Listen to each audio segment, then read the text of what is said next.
I was just miming. I'll be back. Hold on, right after this. I'm kidding. Hi, welcome to the show. Apparently, I've been tinkering with my setup too much, and it mutes the mic when I go to the other. That's not good. Anyways, hi, good morning. It's a Monday. We can forgive these things because it's morning and it's Monday, and I just had I think the most awful nightmare I've had in what 8 years, 10 years, maybe even as much as 11 years. Yes, I have slight green outline, and I don't know why, because normally I pop out, but today Streamlabs green screen has decided to just be not so much. I'm not quite sure why. We'll figure it out at some point, but I kind of don't care because it's very, very weird. Is this guy? Because once I start messing with it, it starts to like if I try to improve the filters on it while I'm live, it just makes it horribly worse. So, but that's never stopped me before. Let's see. Let's go up a touch. Oops, is that too much? Did I disappear? Yes, I did. I'm a ghost of my former self. I don't understand. Okay, hold on. Maybe just the color spill. Leave it there. And kill the color spill. Oh, that made me. I'm black and white. It's good. Too much color spill is a bad thing. I think that's enough. There's still some of it, but whatever. Okay. In the age of AI, still haven't figured out auto green screen yet. But and by the way, that's coming. Just count on it. At some point, one of these softwares that I use to do the show is just going to have, there's the green screen button. It basically, any solid color behind you, it will just figure out what you are and what it is, and it can do it through strands of hair. And then no one will appreciate the struggle that I went through. But some stuff will automatically, in the future, computers will automatically fix crackly mic, and I won't even have to do anything, and I can just focus on doing the show. And but I'm not waiting for it. Yeah, consider it an angelic glow. Yes. I wish I didn't. Oh gosh. The only way I can show this is so funny. I have a replica. I'm going to show you something you can't see. I have a replica of the green crystal from the first Superman movie. It's not a big deal. It wasn't expensive. It was just something. It was a nerd gift I bought myself a long time ago as sort of a talisman. And this is it. Isn't it great? It's exactly what you would expect it to be. It's. I'm sure it looks exactly like what I'm describing it as on screen. God forbid. But it's yeah. So you can see that you can't see it. One of these days on a show where I'm not using the green screen, I'll tell you the whole story. But until then, it's not kryptonite. It's the green crystal. It's very different. But because of it's green. It's that green. All right. It's it's a cross between, it's plastic, but it's like a gem meets the orange otter pop. Hands up in the chat if you are a fan of the orange otter pop or freezer pop, depending on what part of the country you're from. I will forever call them otter pops. They're otter pops. Get over yourself. It's the same way we all say Kleenex when we mean facial tissue. Yes. Thanks for the bits, by the way. Everybody, Blues Lovin', thank you, Robin Tosh, for the bits. Thank you, Shadow Woman, for gifting the sub. A couple of them. There they are. And Glenn, thank you so much for the super chat. Appreciate you guys. I mean, I know it's early, and I started with my mic muted by accident, but it just means I need your help to make this show more professional, meaning someone else to solve that stuff. But yeah, to eventually, by the way, move it out of my household, because I think that is the goal this year at some point. Not that I don't love working from home and having access to the kittens and all that kind of stuff.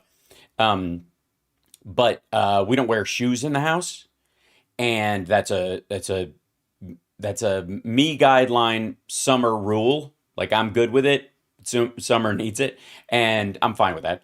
And but I don't feel like I'm working if I'm not wearing shoes. It's super weird. I know it doesn't have to make sense. I'm an artist. Get over it.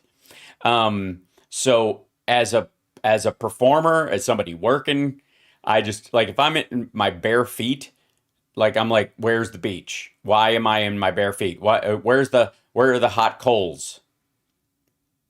Um, Hal's turning Japanese. No, I really think so. Dogs love otter pop. Is that really? Hal's going to broadcast from a van down by the river, not far. But yeah. So I just, it's just my thing. It's just, you know what I mean? Maybe I think it's a country thing. I think it really is. It's a country thing. It's growing up in the country, and like, slippers don't do it because I'll slip. That's terrible. Here, you want to know why I don't wear slippers? Because I am always in part of my brain is always hovering in emergency mode, just in the just in case world. It's the like the ingrained teachings of my Boy Scout training that if something goes south, somebody, when you're in the house and you hear a crash, and it's more than the regular crash. You know what I'm talking about. And you come out and somebody's, like, a shelf has fallen off a wall, or somebody was trying to hang a picture and they fell through the dining room table. Those kind of noises. Those, I'm always ready for those. It's point of pride with me. It's something that is necessary to my character. I like it about myself. I don't feel stressed at all. I'm like, good. As a matter of fact, I feel less stressed because if something does happen, I'm like, I'm in. What do you need? I got shoes on, and I can lift heavy things. Let's do this. And so I just, growing up in the country, like, on the one hand, I can run across, gravel or asphalt for a long period of time barefoot, and it's not a problem. On the other hand, I know that's stupid, so I don't. And when you go out, in the South, you could go out in your underwear, but to the driveway to get something or run to the mailbox, but you would have shoes on because of thorns and snakes and weirdly pointy rocks that seem out to get you, that are, for whatever reason, sharp side up when they weren't yesterday. So yeah, going to the hills without shoes, yeah, it's not happening. I have been toying with the idea of getting those toe separator shoes just to be a nerd, just to wear on stage for Nerd Halen, because they're the nerdiest shoes I've seen, and I also kind of want them. Oh, by the way, yes, Lauren's asking. Ash is great. Ash is totally fine. He did spend the night at the kitty hospital. It was touch and go for a while. It was very scary for Summer and I, but we took him to the veterinarian. He's going to be fine. They gave him fluids. It was like a 24-hour virus of some sort. And he came back and was traipsing all over the place and was like, I haven't played in like 20 hours. And he just ran everywhere. It was like he was trying to kill himself after surviving this thing, because he was running across every precarious ledge in the house. You know what I'm talking about? Like, the 3 places in your house, if you have a cat or a dog, where they're like, if they get up there, you're like, you don't kind of don't give a shit about the rest of the time. If they run across the dining room table, you're like, hey, or they go across your kitchen counter, you're like, stop it. But if they go up on this one particular window above a window, you're like, whoa, whoa, whoa, whoa, you're going to die. Right. He went for all of those immediately, like it was American Ninja Warrior. And Summer and I are like, and it was hilarious. And at the same time, yes, we took care of him. We took him while he was at the hospital, Maddie, who I introduced you guys to, many of you know Maddie, but some of you just saw her for the first time the other day, our orange cat. Here's what I think. I think he caught something. We got them spayed and neutered earlier this week at this place. So they got broken. I don't call it fixed, because you don't fix something that works. So we took them to get broken, And they're both boys. And I think Ash caught something there because it was about, 2.5, 3 days later that he got sick.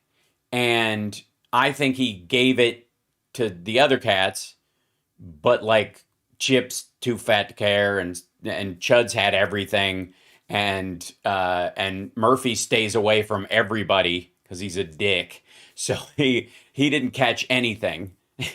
um, and so same with Molly. She's skittish, so she hides away. So she didn't really interact with them. But Maddie did for sure because they were rubbing up against her like they do because they want her to be their mom. And she got really sick the same night we took him to the hospital. And it was really scary because she's a quiet cat. She barely meows. She has this pitiful like meow that she does all the time. And she's the one that steps on my junk in the morning. Um, and she started caterwauling out of nowhere, just long, dark howls. And we have 5, but we're fostering 2, so there's 7. Well, they're kittens, so 5 and 2 quarters. And she was like her back. She usually has a very arched back, and her back went like this, which is not good. And she was just like, she, one of the things we were like, is the house haunted? Did you find a dead, like, evil spirit? What happened? She's just, like, it was bad. It was this terrible noise. And then, Summer and I, we've had enough cats where we're like, it might be just her first really bad hairball. She's 5. And she's had hairballs and other stuff, but this one might be tricky. Sometimes that happens. Sometimes they get, it's more than the usual, and they're like, this is weird when they throw up. And you needed to know this. Good morning. How's your breakfast? So and then she threw up white foam 3 times, and we're like, uh-oh. And she was totally lethargic and shallow breathing, and we're like, great, she's got what he's got. Now, as an adult cat, slightly less worried than with a kitten. Kittens can drop because of this, but in this particular case, Maddie's our skinniest cat too. So it was just like, it was rough. Like we were both like monitoring her, and when I tried to pick her up, her bones ached. Like she screamed like we were crushing her bones, just lifting her up slightly. And so it was really disturbing. So it took us like, a good hour and a half, 2 hours to try and get her a little comfortable. She went under a chair and was just hiding there. And I'm like, oh God. And to get her out from under the chair would be painful. So I'm like, do I lift the chair up? And they tested Ash for COVID, and it doesn't seem to be. However, we were up all night Saturday night. Summer and I were exhausted yesterday because we were up all night, like taking turns checking on Maddie because she stayed downstairs. And we're like, maybe she just needs to stay near the water bowl. If she starts to come around, she'll drink some water, blah, blah, blah. So I laid on the couch with her for a little while, and then we worked in shifts and, anyways. She is totally fine. And about midway through Sunday morning, she started perking up a little bit, moving around, walking a little more normal. That was very good. She definitely slept heavy last night too, because she's still getting over it, but she's walking around normal. She ate this morning. She rarely, when I feed the other cats, when I feed Chud and Chip, because I will get no sleep if they do not get fed. I feed them, and then everybody else just eats dry food, or we give them stuff throughout, later in the day if they seem like they want it. She wanted wet food, and she was on the kitchen counter like, so fed her. Anyways, you guys don't need this. This is Monday morning. This is my weekend for the last day and a half. So, that was the like Saturday night into midday Sunday, and we've been monitoring ever since. And she's she is totally fine. She hopped up on the bed this morning herself. She was ever so slightly less spry, but maybe I'm just over fixated on it because I'm worried about her. Yeah, Ash was a mess.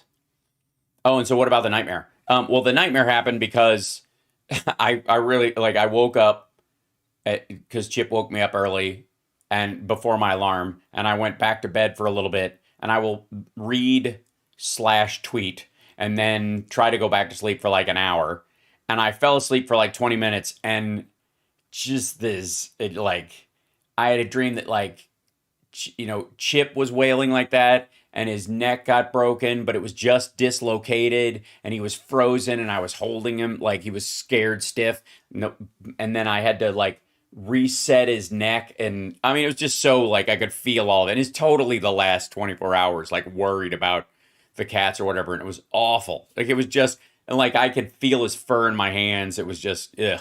And then like it was so visceral, one of those dreams, which is why I was exhausted when I woke up, because I would have like to keep you from moving and punching yourself in the face, your body floods you with chemicals to keep you from moving in your sleep too much, and then also part of the dream, like after I helped him, he was still pitiful, so I had to go get medicine, and I was like. I lived in a log cabin with a flying car, and the flying car was low on gas, and all the gas stations are on billboards. Like we put all the gas stations above the road so people can walk. And I was out in the country or whatever, and I'm running out of gas 8 feet from the thing, and I start to fall. And luckily I jumped into a tree because I have a little bit of training in lucid dreaming. And I will sometimes go, oh, this is a dream. Never mind, fuck this. And I'll, yeah. And then, and there was some nudity. It was just, it was just like, I'm like, okay, what are you doing? It's just a total stress dream. This is just a total, like, my cats. Oh no, what if I can't help them? Kind of a dream. So that was a good 48 hours. So, Robin Touch, thank you so much for gifting the subs. Christina, thank you. Oh, appreciate you for there. Thanks very much. Yeah, it's flowing today. Lots of stuff. Shall we get to the trendages? Okay, wait 1 second. I like this thing always. Yeah, okay, good. Sometimes like this computer has been back and forth resetting stuff. And last night, I was working on music, so I was like on my other computer, my desk, my sit and work desk is behind the green screen. So and some of you have seen it when I left the thing, and that's where there's a Mac there, and that's where I do most, all of my music and a good deal of my writing stuff. And I've been working on some new stuff, and so I was up till midnight, 12:30 last night, just like, there's that part where you get an idea down musically, and you're like, okay, good. All right, that's the idea. It's safe. I don't have to, like, it's recorded. I won't forget it. There it is. But it would be way easier if my settings were up to date. So I went and had one of those evenings of all long updates. And one of the pieces of software that I use, Superior Drummer, which I've had for years, I've used the different iterations of it, needed a ginormous update. So I'm like, in gray bar land at my computer for hours last night. Anyways, you don't need to know that. That's just... But, hey, the GOP is posting holes. The American West is full of beauty. Yeah. And not people, for the record. I'm just saying, that's a national park. These fuckers try to shut funding for national parks. Anybody else notice that? Like this tweet might as well be, the American West is full of beauty. Wouldn't you like to drive a gas-powered ATV with a bunch of other dickheads and spray paint shit all over it? Superior Drummer is superior friend. The superior friend has it. Need to get it. Yeah, it's pretty cool. Easy Drummer is pretty damn close, though. I would have to say, if not for the fact that I'm a bit Neil Peart in my drum tastes, I would be, in most rock stuff, I would be fine with Easy Drummer. The samples are amazing. Like, can I just let's talk about technology for a moment, shall we? As a matter of fact, let me show you something as I bring this back up. Can we talk about technology and where it's headed? Because we're this close to super weird. We are on the cusp. Are we at the point where autonomous robots are going to walk around and be police officers and soldiers and that kind of stuff? No. We're decades from that, not just because it's technologically a long way off, but also because legally countries like ours have all kinds of protections and stuff. I'll give you an example. The amendment in the Bill of Rights about quartering soldiers, for example, will come into play. And you will be glad that it did when you have autonomous robots in your house and some Trumpian fuckhead in 20 years says that we should have, as the government, the ability to turn your robots into soldiers or policemen. We should be able to use them for, public safety or national defense, whether you give permission or not. Because, in theory, it's like your Ring doorbell. At some point, if you're not home and a crime happened right in front of your door, it would be nice to be able to access the Ring doorbell data for that day, that moment, not every time you entered the door with whatever packages in your hand or whatever you said when you were there, but just that part, right? It's pretty reasonable. I don't have a problem with that whatsoever. As a matter of fact, there should be a service that quick notifies you and says, there was a crime in front of your house. The police would like to use this period to this period of your, this. Say yes to allow it and no to request a subpoena or request a warrant. Like that, it will get to that point. It'll happen. Believe me. Like your watch will go, hey, some shit went down. Okay. Push do you want to, are you a human? Right. So, we're not at the part where, so if the government, by the way, decides that they can do that or wants to try and do that, what will protect you is the Third Amendment, is the prohibition against quartering soldiers, because that will be the equivalent. Yeah, put your weapon down. You have 10 seconds to comply. Right. Thank you, Francie. I request a subpoena. I don't know that I would do it all the time. If Ring would send the data to them directly from that slice of time, I'd go, yeah, there you go. It's just it's if I was looking out my window and I saw someone murdered or attacked and the police asked me to be a witness, would I say no? Of course not. Because of the victim. When you get to the point where you hate cops so much, you're like, fuck victims. I don't know what's wrong with you. Anyways, not saying that's where you're going, but some people seem to act that way. Anyways, but for that part of the Bill of Rights, arguably, because a robot is going to be more than likely its service is going to be licensed through another company, because you're not going to pay outright for the robot at some point unless you tinker like Mark Wahlberg in a Transformers movie. So the government will say, hey, we want to be able to turn this thing into a Sentry anytime we want to. And what will protect you is the Constitution saying the government can't quarter soldiers in your house. That's what I'm saying. There you go. Snitches get stitches is heard way too often. I agree. I think that's fucked up and wrong, and you might as well be an accomplice at that point. Snitches get stitches is something accomplices say. That's what mafia people say. If you say it in a pedestrian way in your real life, that's fucking sad. Yeah. But yeah, so anyways, I genuinely mean that at some point that, whether it's decades from now or whatever, that will protect you from the government being able to flip a switch and turn your robot into a police officer or an army person or a bomb or any of that stuff. Because it's the same thing. That will be it. So, that said, the people, everybody's like, oh my God, AI is going to replace everyone's job. And, that's not true at all. As a matter of fact, it will replace a lot of pedestrian creative work, which is where the vast majority of creatives make their living, because there's only, there's the upper echelon who are in the upper 2% of the upper 2% who actually work on the regular. And then there's everybody else. And, graphic designers and artists and that kind of stuff who kind of hump by and sell their wares. And basically AI will just take up 4 rungs in the ladder that you'll have to just zip past on your own before you get hired professionally. When it comes to writing copy and imagery and logos and shit like that. Now,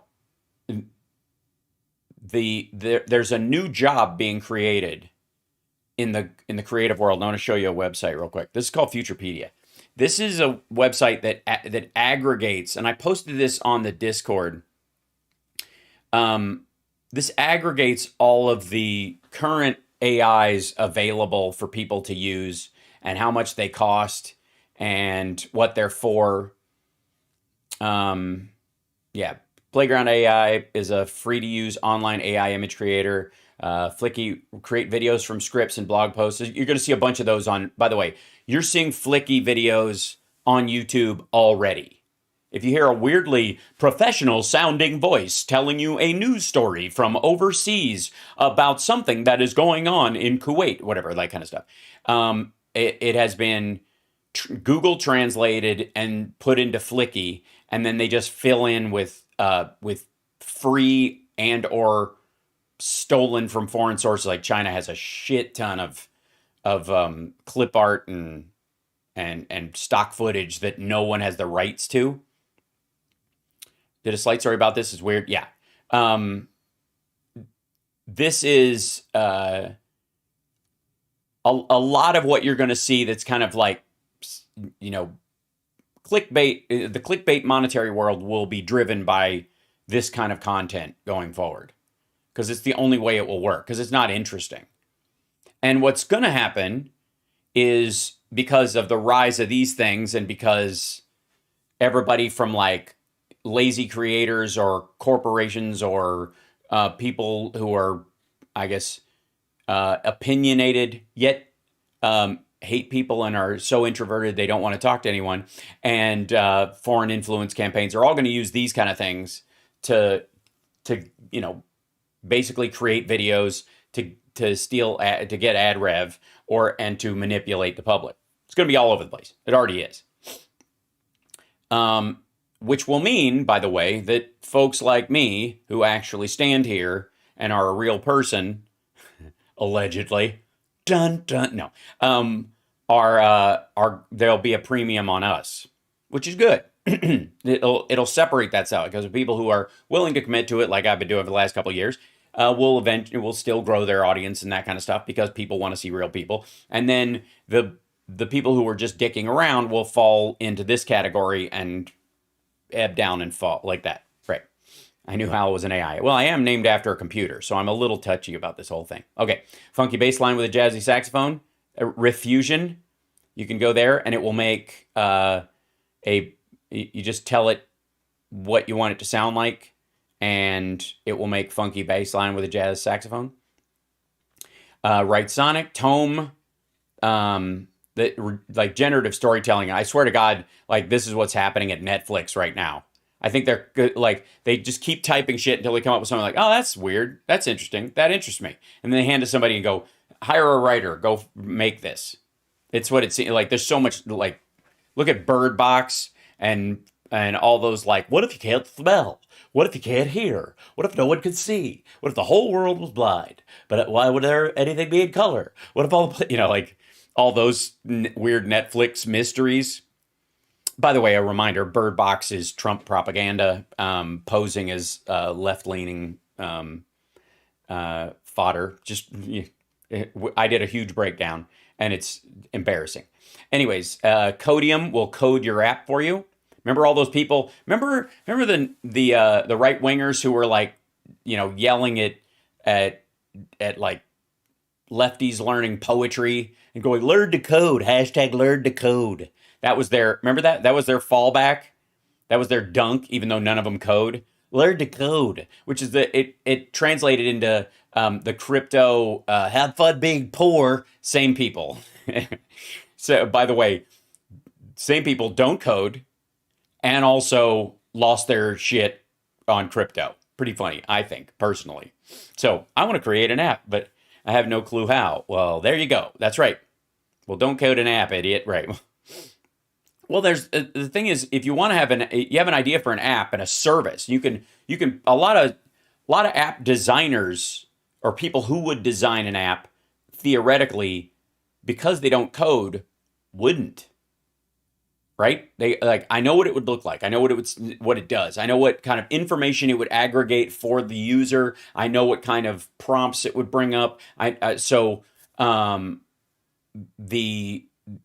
it would be great if I had something like this, but how the fuck, if I'm in podunk nowhere, or if I'm not in Silicon Valley, or if I don't have the education or I can't afford it, how the fuck am I ever gonna, and I might learn to code, but by the time I do it, some similar service or whatever might take over because somebody else will have the idea and I won't be able to do it. Bing! That's not a bad thing. That's good. And by the way, ever since the Mac started putting little folders on your desktop, which is not a desktop, and those are not folders. It is just digital representation of things you're used to. Ever since that started happening, or the visual interfaces that we supposedly are going to get in things like Johnny Mnemonic, where everything's in a block and you're wearing goggles and doing shit like this. Don't get me started in the new Apple headset. I definitely want one, and it's going to happen. But anyways, people have been taking what's difficult about a computer and what creates sort of a wall between your being able to use the best parts of it and creating user interfaces so that you can use it better. There is no difference morally, ethically, philosophically, intellectually between a desktop computer that looks like it has a desktop with fucking folders on it and menu fucking that come down like little slides from the top and a mouse with a little arrow on it so you know exactly where the center of whatever you're trying to click on. There's no difference between that and this. You ever double click on something and it doesn't work, so you double click again? You ever open a file and you're like, oh, I erased something, and you try to get something back, or you lose a file, or something gets corrupted, or anything, all the things that happen in a regular computer. Ever happened to you? Okay. Imperfect. Same as this. This won't be perfect. When you're coding stuff, you'll have to tweak it or have somebody tweak it most of the time. But yeah, that wasn't the max. It was 0. Anyway. This will be the same. It might not work perfectly, but it'll get you damn close. And if it gets you closer to where you like have an idea and you can get it, this is just like music studios moving home. Are they as good as, going to fucking the record plant and having a genius engineer and a producer walk you through your tunes? No. Are they better than what the Beatles were working with in the 60s? Fuck yes. Ideas that occurred in a moment took months to recreate. Now, ideas that occur in a moment can take moments to make. And that's a good thing. Now, sometimes over time, you'll listen to it again. You go, I want to change that. And what you're going to see, and what you've begun to see all over the place, by the way, this explains, while we're getting into the philosophy of creativity, this explains why you see a lot of rap remixes, why remixing in the rap world specifically is so consistent, and other people doing multiple takes, because it was whipped out so fast you didn't get to reflect on it. Windows Xerox created the Windows interface. Microsoft just trademarked it. Indeed. Yeah, but the smiley face Mac that says hello at the beginning, same reference. You get what I'm saying. None of it is true. None of it is real. Even the windows in your Windows are not Windows. You get me? Okay, so it's rap remixes happen because rap songs happen quicker these days. Back in the 80s, for example, when you had to record a rap song almost exactly like you had to record a rock song or a fucking classical song for that matter. It was still like you were hooking up a drum machine to a giant old board that had wood trim on the fucking side of it, so it would look nice in the 70s. You still had to record it that way. People were still using, regular vocal booths, and you'd even set up a drummer to come in and hit the beat, like that kind of stuff.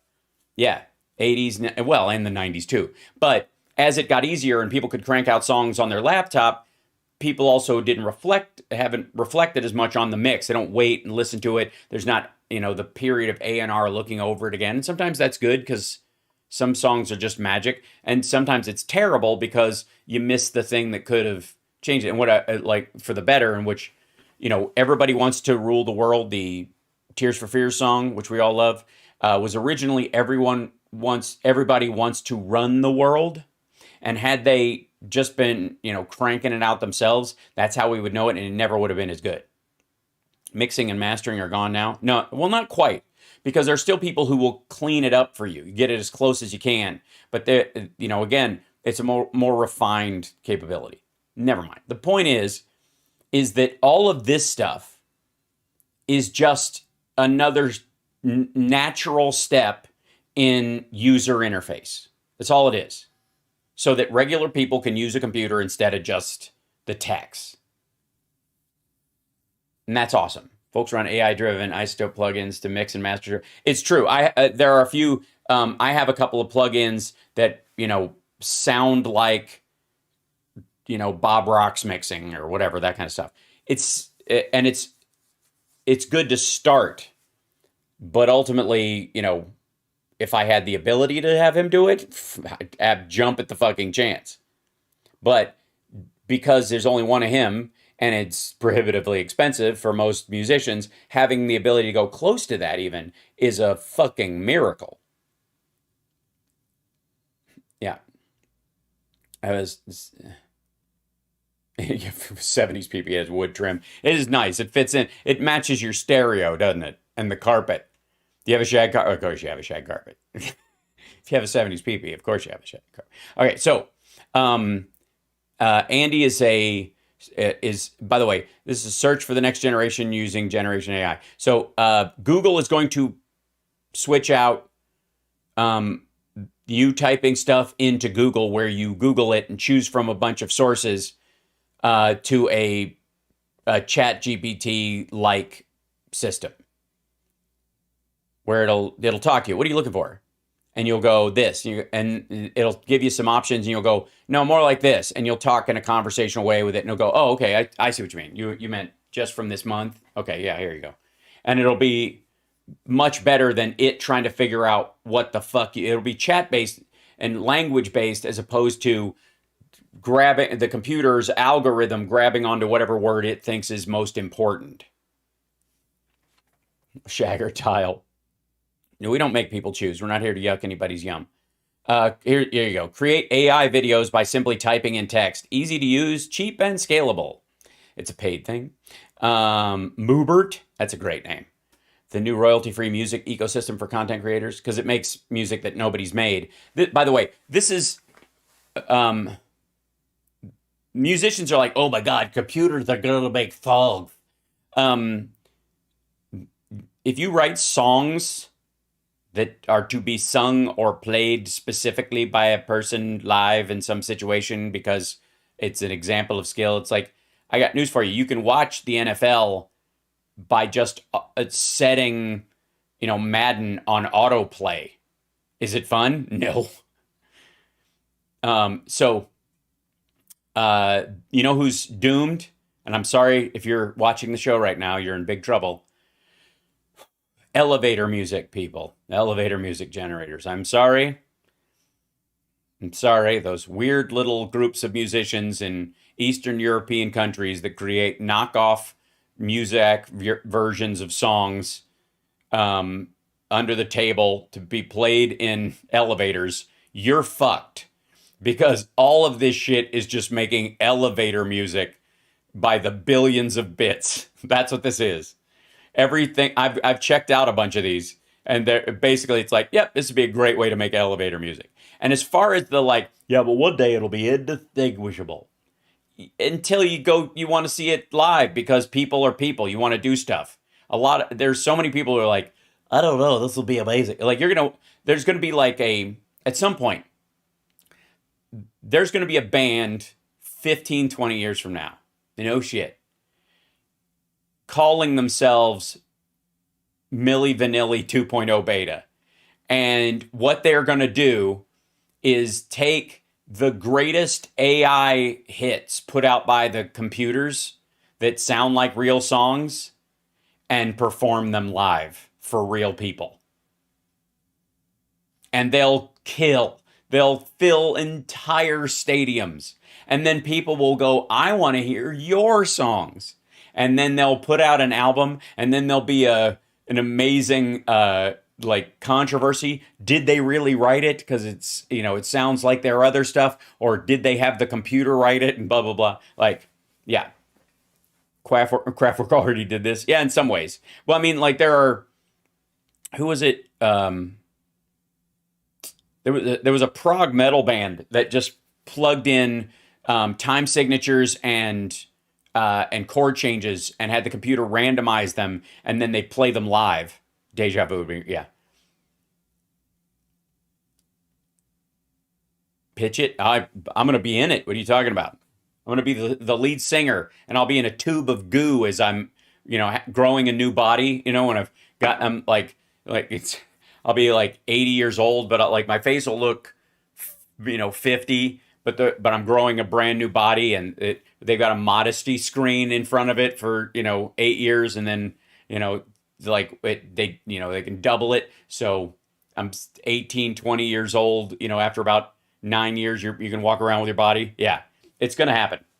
Tune of Goo. I think that would be a good name for it, actually, Ginger. Some mistakes are wonderful. Create blogs that humans and search engines love using artificial intelligence. Create amazing marketing copy 10 times faster with AI. Oh, boy.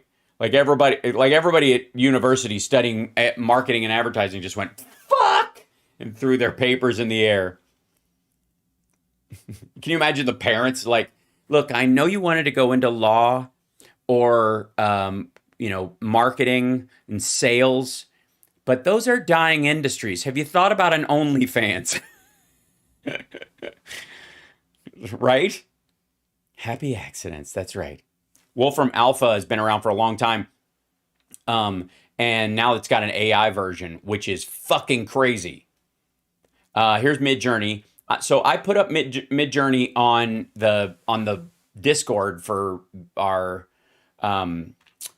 Patreons, and both in the Creative Circle and in the Chamber, if you're in members of those boards, and you have to make an account to use it. But once you do, you can use these commands. You can, if you need to look up what the commands are, I've posted them in the Creative Circle one, but I also put it in the I'll put them in the Chamber later on because I just added it to that right before the show this morning. Cascade, a magical list to break down complexities and map out your collective. Like this one, I might need to bookmark. Hoppy copy, high converting emails 10 times faster. Like so much of this. Donald Trump needs you one last time to blah, blah, blah. Like those are all generated through one of these. Night Cafe AI art generator, Moonbeam. Oh, Chud's saying hi. What is it, Chud? Oh, no. Do you guys want me to, hold on. Chud needs a moment. Yes. Do you need a ride upstairs? Hi. Hello. Hello, Sneaky. Hello, Sneaky girl. How are you? Hello. You're chilly. It's cold down here. You're cold. Your fur is cold. That's right. This is Chud, everybody, Chud. There she is. With her little squishy face. She's we have to take her to the doctor just to get a checkup because we're not taking any chances with these cats being weird. She's been great. She's fine. But she's always had breathing issues because she has a smushy little face. She's got a smushy face. Yeah, you do. All right. And she's like, fuck off. And those like leather skinned hick women that have like a cigarette dangling out of the side of their mouth, and they're like, you know what? Fuck you, buddy. That kind of like that's what Chud sounds like in my head when she talks. That's her spirit. Yeah, yeah, because she's half lidded all the time, like Garfield. She's like this. What the fuck do you want? Like her eyes are always half there, and she's got snake eyes.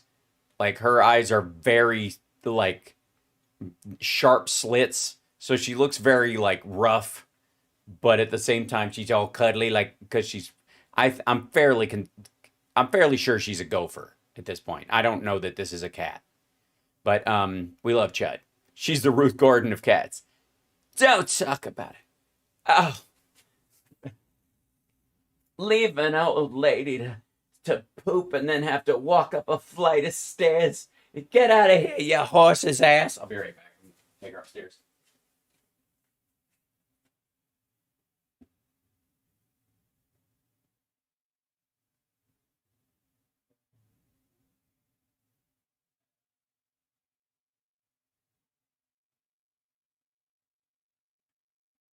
Sometimes I'm convinced that she actually just wants pets. That she wants to like, hang out and get pets. But and not doesn't need to ride upstairs. But I don't. She doesn't have a.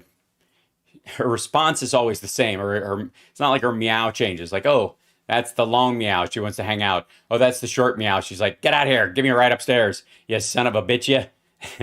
By the way, this is the morning show. I do it Monday, Wednesday, Friday, and the afternoon show 5 days a week. We do it 3 o'clock Pacific time, and Saturday morning radio show. Next Monday, I'm hoping we're trying to time it out, but next week, either Monday or Friday, depending on when I can get them.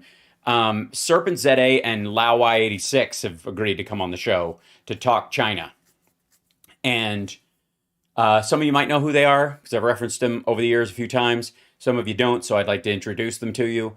And I watched a lot of their videos, sort of pro China, when I first started going there a bunch. And I think you can track these guys, their love for China and their disappointment and anger at the CCP over time as Xi Jinping has taken over and it's changed the fucking country has we almost tracked exactly the same, like the same realizations and the sad, like, motherfucker feelings about what they're doing now.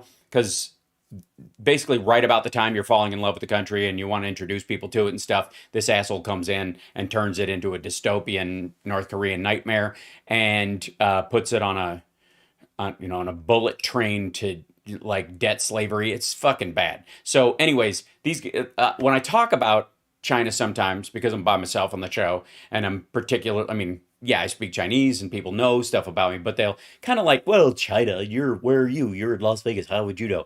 There's a little bit of like, yeah, who are you to say kind of thing. And it'll be nice to bring on a couple other people who have spent as much time as they have there that can kind of give their take on it, however similar or different. So you can see experientially that I come by it naturally, my feelings about China as a country and as a culture and the CCP as a government. And anyways, I look forward to the conversation. I asked them yesterday, and they were like, they responded right away. And I like those guys a lot. I appreciate what they did, and I feel bad for them because they basically had to flee the country with their families, and it's fucked up. It's terrible. So. Next week they're going to be on the show. Hopefully Monday, but we'll see whatever time they have. Thank you, Valerie, for the Chud Uber super chat. Rallis Mom, thank you as well for sweet little Ash. Thank you. He's gonna have his doctor bills aren't bad though. He just needed some fluids and some antibiotics, I think. Oh yes, I've got rocker hair today. So, yeah, it's got some height. Um, so where were we? Oh yes. These like this is a site I was showing everybody called Futurepedia. They're just and once they start and I showed Chef GPT. Andrea saw that one I think and liked it. It's pretty crazy. Like you put in whatever ingredients you have and it gives you a recipe to cook it. because it's got, I mean, because you train it with all the recipes ever. And then it goes, oh, okay. Well, commonly when people find that they have this, this, this, and this, they tend to make these 35 dishes. The most popular one is this one, and it works like this. And you'll need to, and it will, and you can re-roll it if you're like, nah, too complicated. And oh, and this is so weird. Hold on, I'll show you. Hold on, I'll break this out. This is one of the key things about the difference between Googling stuff and where search and chat are going in the future, as far as like ChatGPT and search as a function are going, because you do this, and when you when it'll generate let's see, what do we got? I've got let's see, I've got a 10-ounce 10 ounces of chicken, I don't know, whatever, American cheese. I'm just being stupid, so excuse me. Salt, butter, let's see, something, I don't know, potatoes. Okay, so that's it. What kind of kitchen do you have? Stovetop. Let's see. Do I have stovetop? I have an oven. I have a microwave. I have a blender. I have a food processor. And I have a barbecue. Sure. How much time do you have? 20. Let's go to 25 minutes. Are you a good chef? I usually eat canned food. My knives are sharp. My friends call me Ramsay Dog. I'll stay right in the middle. Gourmet mode or all-in mode. And then you hit generate your recipe. And it takes a couple of seconds as it goes through, because I gave it some weird shit. And I gave it a lot of options, too, because I said I have everything in the kitchen. There you go. Your generator recipe. That took forever. My God. Here it is. Grilled chicken and potato hash. All right, sure. 10 ounces of chicken, boneless, skinless. 1 cup shredded American cheese. Salt to taste. 2 tablespoons of butter. 3 to 4 potatoes peeled and cubed. Preheat a cast iron skillet over medium-high heat. Rub the chicken with salt and pepper to taste. Place the chicken in the preheated skillet and cook for 5 minutes per side until the chicken is cooked through. Once the chicken is cooked, remove from the skillet. Set aside in the same skillet. Melt the butter. Add the potatoes. Cook the potatoes 10 minutes, stirring occasionally. Add the chicken back to the skillet. Cook for an additional 5 minutes. Reduce the heat to low. Add the cheese and stir to combine. Cook for an additional 3 minutes until the cheese is melted. Serve hot. And it gives you a macros list. 560 calories, 30 grams of fat, 31 grams of carbohydrates, 41 grams of protein. And if you you can just, if you don't like it, you can re-roll it. You can just take the same ingredients list and do it again. It'll give you a different one. And like, right? So anyways, Futurepedia.io is the site I'm showing you right now. If you feel like digging around in it and feeling really weird and just going, hey, how do I write me, 35 silly tweets? And by the way, you're seeing a bunch of questions on Twitter and other sites, like, what's your favorite, candle scent at Yankee Candle? Can you even tell them apart? That kind of stuff. A lot of those are being created on these things, and people are just adding, programming them in. I program in tweets sometimes, but because I'm so aware of awful in the world, I don't want an automated tweet coming up going, what's your favorite love duet, right when the towers come down? You know what I mean? It's like pre-taping the news. Oh yeah, you would make a visit.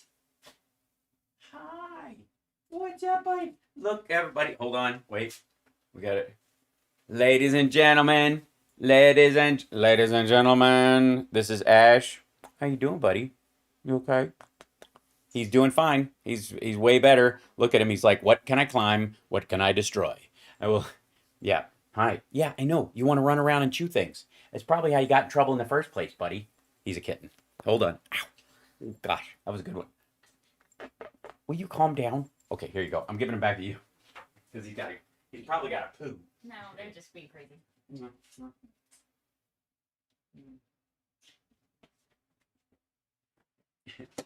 So Ash is fine. Yay! Ash is back being a kitten, and he scratched me on the throat. That's fun.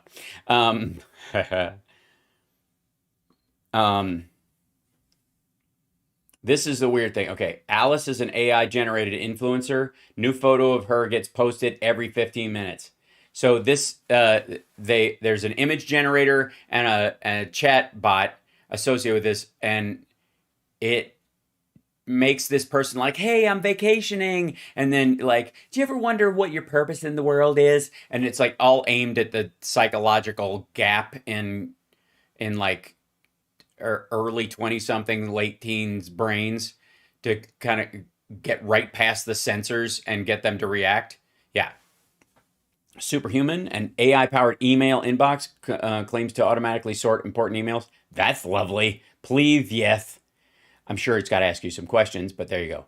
This is like at a certain point, this is what the app store on your phone's going to look like. Crisp. Oh, look, Crisp's AI powered solution removes background noise from audio. Holy shit. Amazon Code Whisperer, where you use the machine learning there. Shuffle is a video production platform that uses AI to do, like, Namecheap, you can make a logo. Just create a fake company. By the way, this is just like a fucking playground for trolls and like Russian hacker farms. Create me a logo and an American sounding thing and a character you can talk to and a woman who posts pictures all the time and who all of a sudden says democracy is hell. You should never vote for that woman. Right? That's where it's going. But we'll also, because there's so much of this shit, I think we've all learned to be a little bit dubious. Dubious. That's what we are. We see something a little hanky and we go to the car and we drive away and we give them the finger. Dubious. All right. So, whether you're part of a team or by yourself at your computer. Yeah, here you go. Create your own avatars. This is Avatar.ai. Some people have seen that one already. Softer Studio, build apps. Suggest a gift. That's really pathetic, by the way. I don't know what to get my girlfriend. Well, then she's not your girlfriend. She's someone you're trying to sleep with continually. She's not your girlfriend. The person you're trying to fuck over and over is not your boyfriend or girlfriend. Sorry. There's more to it than that. Part of it is knowing what they might want for a gift. You moron. Rewind a search engine for your life. Oh, God. It's a macOS app that's private. Oh, it goes through your shit. I see your files. Build AI apps in minutes. Yeah, most of these things, bet you everything else on this site has been built with this. Like, make me an app that makes a new person it makes an Instagram account with a lady who takes pictures all over the world that says really poetic things, and it turns out they're all stolen from Emily Bronson or something. AI2 SQL engineers and non-engineers can easily write efficient, error-free code. Look up. I mean, this by the way, when I first started going to this site, there was Dolly, this one right here, and there was like two others.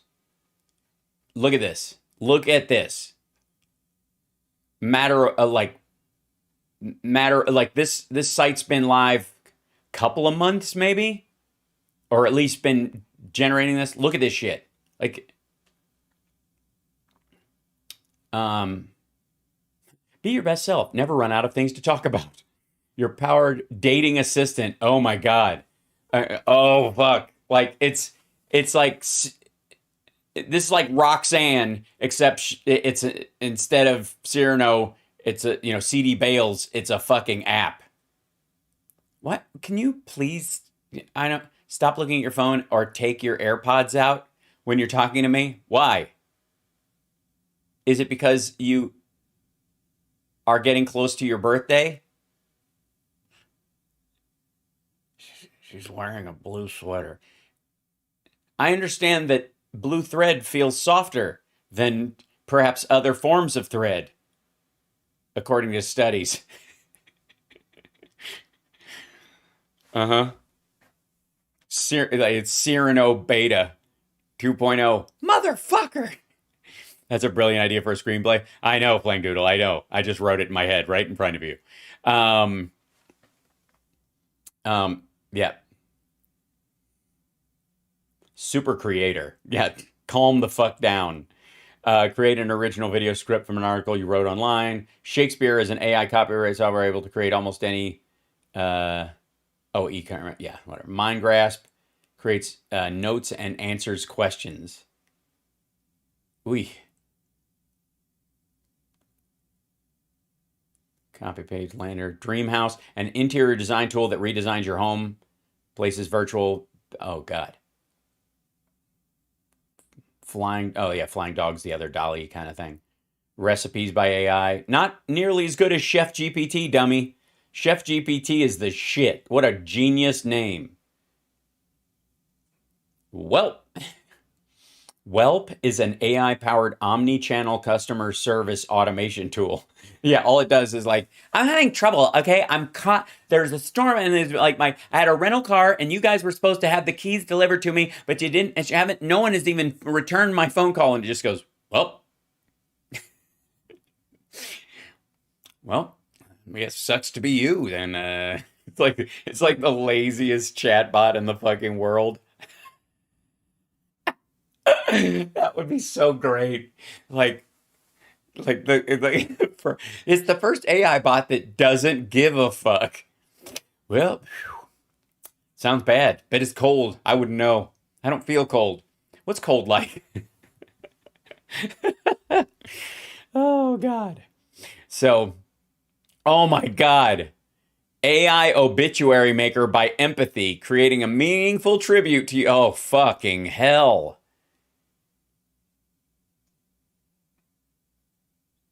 Shit. Uh, James was a fantastic human being. He studied at Cornell before getting his doctorate at Yale, and he liked fishing. He liked blogging, and unfortunately, he was lost in a snowstorm and trying to reach emergency services, and the only website he could get on his phone was, well,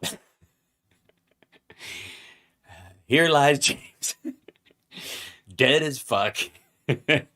What site are you on right now, and what did you Google to get this page? Okay, first of all, it's Futurepedia, and I didn't Google it.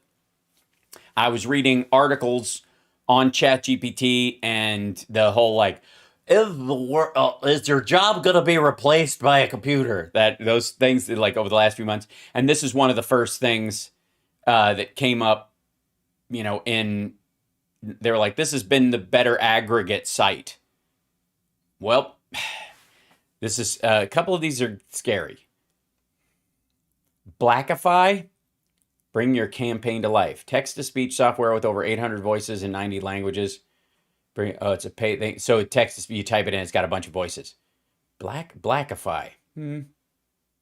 That concerns me. It's a name. Generative BI, which sounds like a gastrointestinal disorder. Bad name choice, guys. There's an AI name bot that did you use that? You probably should have re-rolled. Make your data-driven decision faster than ever. Get valuable insights without, and create incredible avatars, unique images from text, paint, or modify AI-powered roleplay that helps your profession become better versions. Voice pen AI, convert audio content into blog posts. It's like your iPhone has speech to text. It's just fucking incredible at this point. Visly, Sybil, that's great. Yeah, it's a good idea. Generates accurate human-like sales call summaries, but they're a little crazy. They change voices in the middle and go, I will not be ignored. Knowledge unlocked. Sana's AI-powered learning platform. Learning AI is the next level contact center intelligence platform. Yeah, it's like, by the way, all my friends as actors and comedians who used to make kind of a living in call centers, you guys are fucked. Hoping they hired George Santos to write my obituary. It'd be hilarious. Everyone will try to figure out who the guest of honor was. Yeah, well, if he wrote it, everyone would think you were alive. Hi, I'm George Santos, and we're all here to pay tribute um, to Issues Bunny, who, quite frankly, is alive and well and living in Guatemala on the taxpayers' dime, um, and probably dyeing their hair blue as we speak. And they got a big PPP loan, and they spent it all on cigarettes and chocolates, and wouldn't share. Um, AI listing architect is an AI unleash the power of skyrocket your Amazon listings. Oh yeah, all the like real user. Anyways, this is like there's no way we'll vacations and travel chat. Great. Design a custom trip. I don't.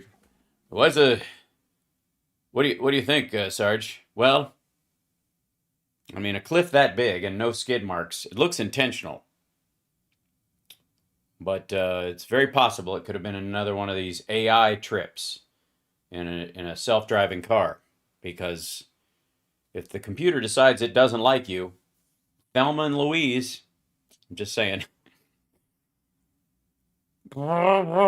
Just some good old boys. Be gone, spammer. Outwit spammers. Get personalized, snappy replies to uninvited emails. Boy, that could go fucking wrong. No, that's my boss. No, I work for that company. You keep getting emails from this company all the time. That's my company. Well, I told him to fuck off. IntelliGift is an AI-powered gift advisor, blah, blah. Rephraser. Yeah, that'd be a good one for drunk texters. This should be automatically available on phones. What are you doing right now? You still love me? I miss you. You're the best and great and titties. Send. And then you go, excuse me, before you send this, we can tell by the gyroscopic meter in your phone that you're fucked up. Would you like me to rephrase? And there's only one giant button that says yes. Yes. You can't push anything else. Yes. And then they get a text. Hey, I'm a little intoxicated right now, and I tried to send you something, but I'm smart enough to know my limitations, and I put a blocker on my phone to stop that. Hope you're well. That's all that they get. Bloop. And then they get a response. Oh, that's really smart and sweet. Good for you. And then you're like, DTF question mark. Would you like to rephrase? Fuck no, I don't want to rephrase. Where's the no button? Son of a fucking bloop.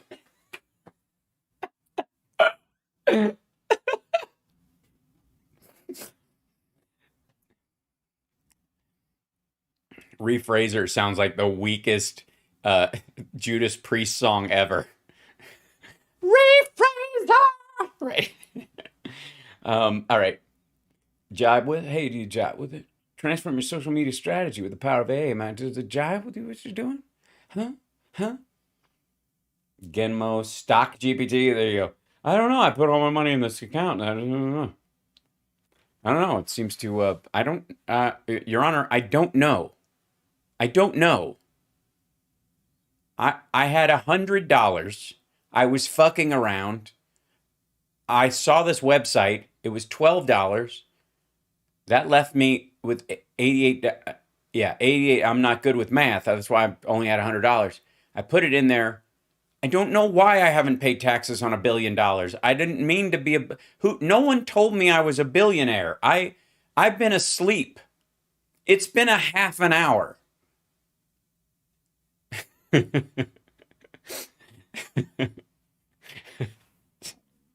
I'm just gonna do like AI based sketches. Rephraser, the worst superhero. That autofill. What I think you meant to say was, right? Extrapolate. That sounds dirty. What? See how you will age with AI? Fuck you. Roast dating? Oh, God. Voke AI, should I say reviews and analysis? Okay, whatever. I quit AI generates resignation letters. Oh shit. Can you imagine like using that and drafting one for somebody else? Oh god. Like the I'm all I'm seeing is this is just a big prank site at this fucking point. Like, you know what I mean? Affable. If you are currently managing influencer marketing campaigns, perhaps you want, and they're screamy assholes who throw their phone at you all the time and really aren't that interesting to begin with and are always screaming at you to touch up their photos and make them sound interesting and take what they're saying and make it sound like they're smarter. Anybody would give a goddamn. Maybe we can help. We're affable. Who's we? Me and the other bits in this server array. Network AI Studio. Web design with AI. There's a lot of that shit. I mean, all the Wix things are based on this. Midjourney Splitter. Splitter! We write cards. Personalized messages that are totally impersonal. Pickaxe. Oh, yeah. So Pickaxe is another one of these.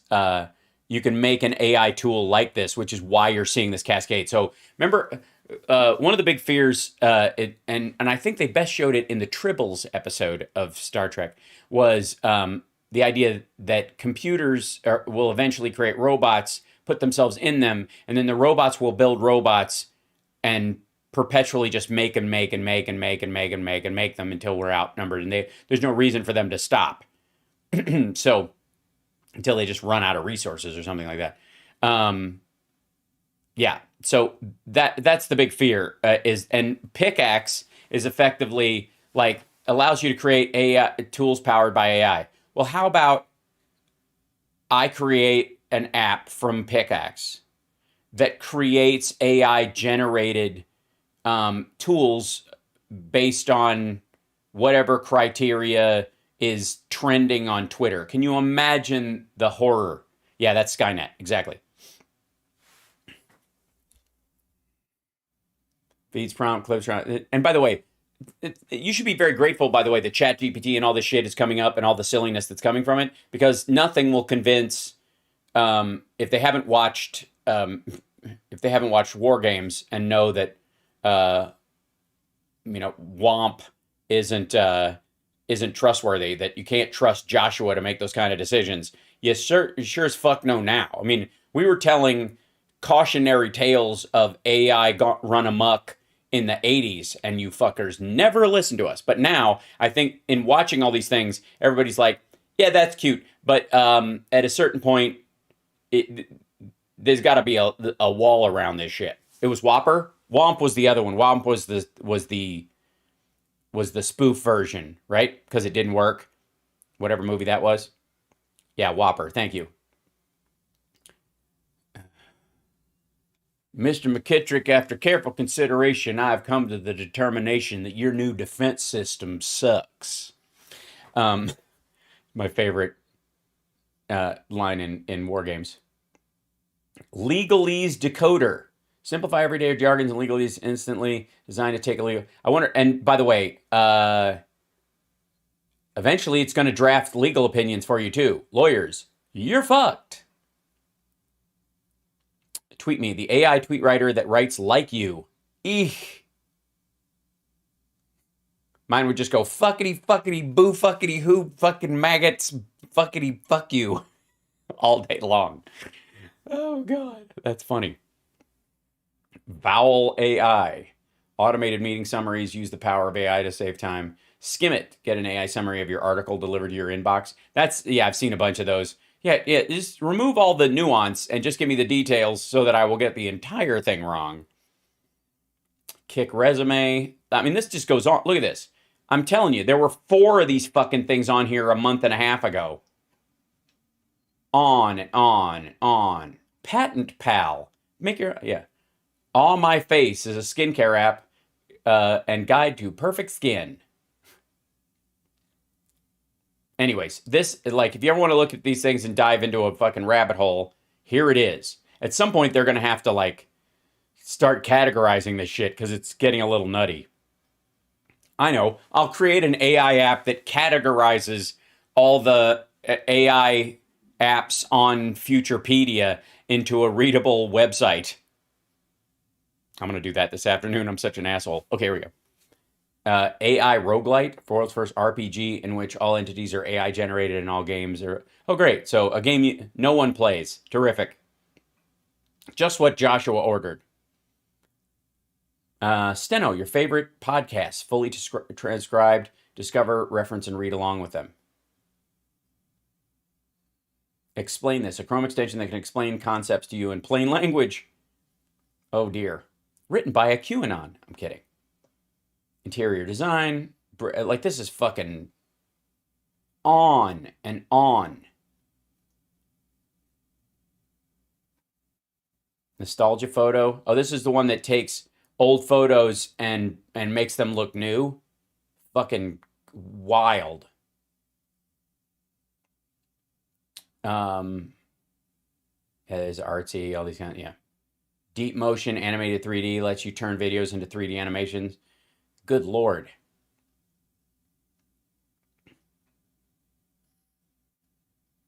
Yeah, this on and on and on. Anyway, so there you go. I think the lesson today so far, if I may, is, and you know what? I'm going to have a guest on Friday. It's going to be an AI. I'm going to see if I can get the AI that you can talk to, and have it be a guest. That would be hilarious. Let me see if I can work on that, because I think you have to have special access to it. But that site is futurepedia.io. I posted it in the let's see. I'll make sure that it's in the chamber as well in the general talk. Hold on, copy in the Discord. Boink. There we go. And it's already linked in the higher levels of the Patreon Discord, so it's there. But I'll put it in the general one too. It's because you use it at your. I'll put it in the regular Discord. Let's see. We're mainly in the pros, guys. Is that where? Yeah, that's where most of the hang is. So here, let me put this in here. Boink. Posting it in there so you guys can have access to it there as well and just look through it and dive in, because it's crazy. Because I got to tell you, so much of what you're experiencing online, and I'm here to tell you that human interaction, with all of its foibles, is going to be really fucking important going forward, because it will be the only kind you can trust even a little bit.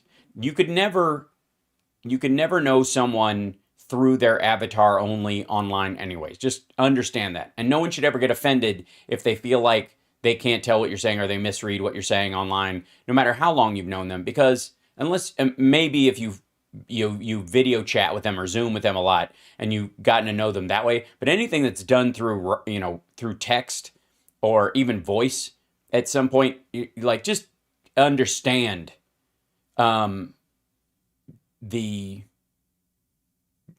just take everything with a grain of salt. A giant fucking thanks, old dude. By the way, yeah, it has categories on it already, but I don't know if the parsing is that great. So I was just showing you the main page, anyways. But thank you. So let's go to our trends today. Linda Ronstadt, never bad when Linda Ronstadt is trending. Wonderfully talented, amazing. My mom loved her work, listened to her all the time. I would like to say to, because there's a song of hers on Last of Us. She's getting the Kate Bush treatment that Stranger Things did. And good for her. I mean, but I would like to remind everyone, youngins, when you're coming up, when you're in this window and you're a sweet young thing on the scene, you got a long life ahead of you. Treat yourself well. She did great. I'm not saying, like, watch out, just most people don't. Most people think their whole, like, existence has to live in, exist in a frozen space. And it doesn't. And there she is.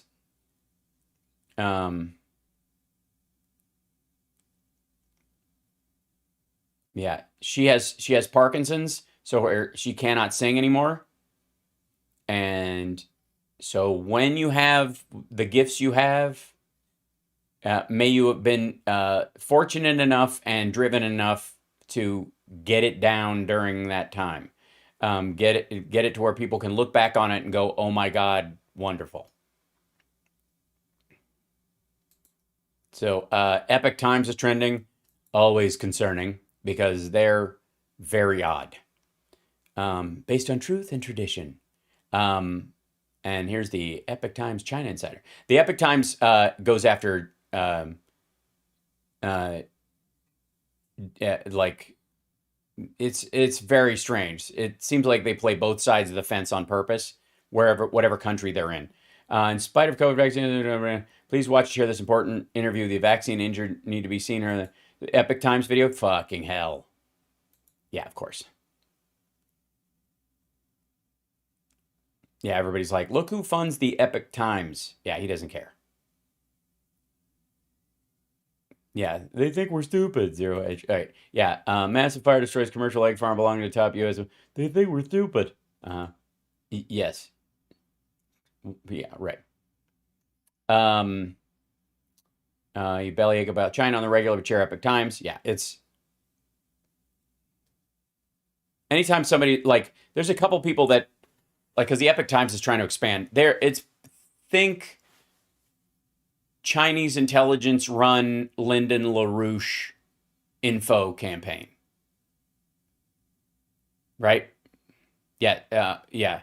Um, but well, here's the thing: the Falun Gong folks that used to run it have basically been broomed at this point, and the Chinese took it over out from under them. So people had this idea that it's a dissident paper when it no longer is. And a couple of like writers that I like as far as their conceptually they seem to understand things in a better way than the kind of general like herd think. Have gotten a couple of them have gotten swallowed up by the Epic Times, and I'm like, as soon as they showed up there, I was like, yeah, that's it.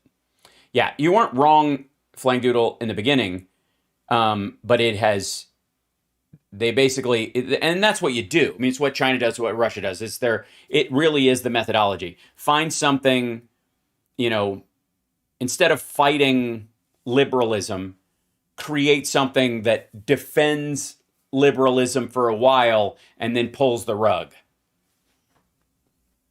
Louis C.K. I think it's because he's been doing shows again.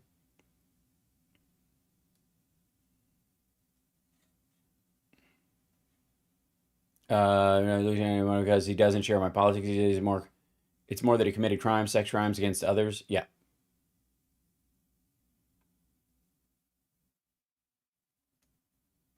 Not interested because you went to high school where kids got shot. Said during a recent stand-up set, calling the younger generation boring. Oh, you're not interesting. All right, it's been a while. That's older.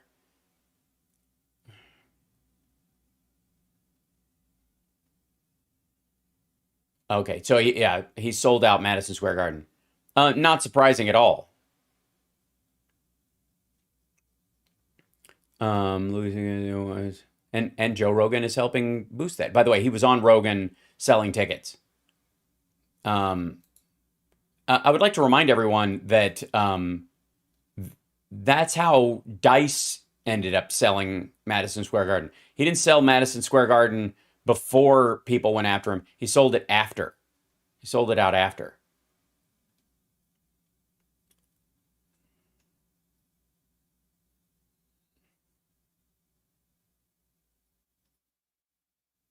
Anyways, honest to God, um, besides his like edge lord takes, which he throws out intentionally being provocative because he's like the only way you can really, if you're mediocre, the only way you can punch your way forward is to say shit that other people will carry around in a bucket and throw on the floor and go, "Can you see this mess? Right? Have you seen this mess? Look at it. This is gross." And that's exactly what he does. Like his beyond, because he was doing just fine doing what he was doing until he was outed for being a creepy habitual masturbator. Um, the rest of his act, and I to be completely frank, as somebody who's close to the same age as him, I'm maybe like a year or two younger. Like he started doing, he's early. He it was kind of like he was trying. It seems like he was like chasing the Bill Hicks line, like a bunch of guys back in the day, and then he decided to do the um, it doesn't it suck being old. Lazy is how I want to be. Not giving a fuck is as a philosophy essentially. Pedestrian nihilism about like knowing you're fat but eating more cake and blah blah blah. Like it's all fucking run of the mill. Like every show I saw, he would throw in like three bits that were like these incendiary "how dare you" kind of things, which were really just riding on the shock of the audience, and then the rest of it was just kind of like shoes. This kind of like as you get older, shoes let matter more and less, like that kind of stuff. It might as well like for all the shit comics around him give people like Seinfeld, although I think he directly, I don't know that he has, but the people that like kind of worship CK will kind of deride, the fucking Kevin Meanies of the world, and it's the same shit. It's the same shit. Like it's old fart jokes, and it's like every Midwestern, and every so often one of those guys pops.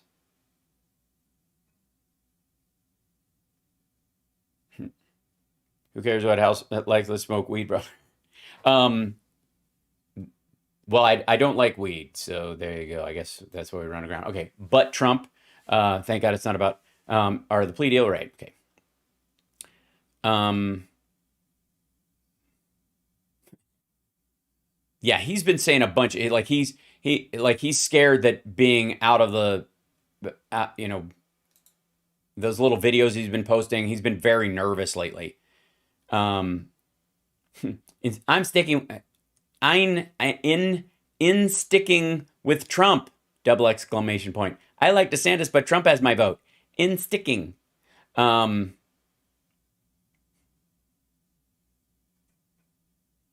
let's see. Yeah, okay. Yeah, this it's just shit that he posts on his thing. And by the way, he spoke twice this weekend, same shit basically. But we'll cover him on the show this afternoon if that's cool with everybody. And there's a couple of like Don Jr. videos that I've seen, but I am not watching on purpose because they look like peak fucked up. So I would like to experience them with you. So this afternoon, 3 o'clock, and then possibly into tomorrow.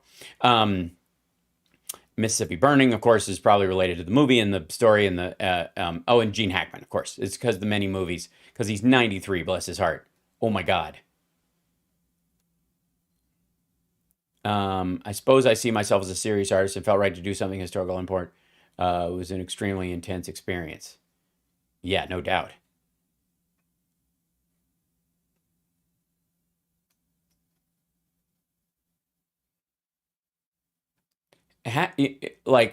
First of all, this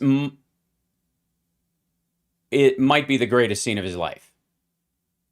The this scene in Young Frankenstein. I was gonna make espresso. Like, honest to God, just his timing and his comfort with that kind of comedy. Ugh, like, holy God! Like, it's just it's perfect. Like his performance in this, and it's just this small scene, and the time, like the back and forth with the ladle, and like, and of course, Peter Boyle is a genius, so his timing is flawless, and like just, and then the coffee, like he smashes the mug, and the cigars. Wait till the tip glows. Like it's just. Wait, we must have a toast. So great. So fucking great. Smash, and then he's like, just like such a like Ralph Cramden moment. God damn, it's so good. He's fantastic. But one of the things about Gene Hackman, I think, that was one of the keys to, I think, his success as an actor and the roles that he played was how intense he could look at someone, through someone, but how he didn't look intense at all. Physically speaking, you're looking at a guy who might be an aging middle manager at a car dealership in almost everything he's in. His face, like his body is, everything about him is almost kind of like pedestrian. You would just look past it. Yeah, he's fabulous in The Birdcage. He's terrific across the board. But do you see what I'm saying? He's wonderfully normal, but there's a specific like fire that burns through him in his characters that is engaging it, and it's why he could play what are effectively ordinary, even in the historic context, ordinary people, and get you invested.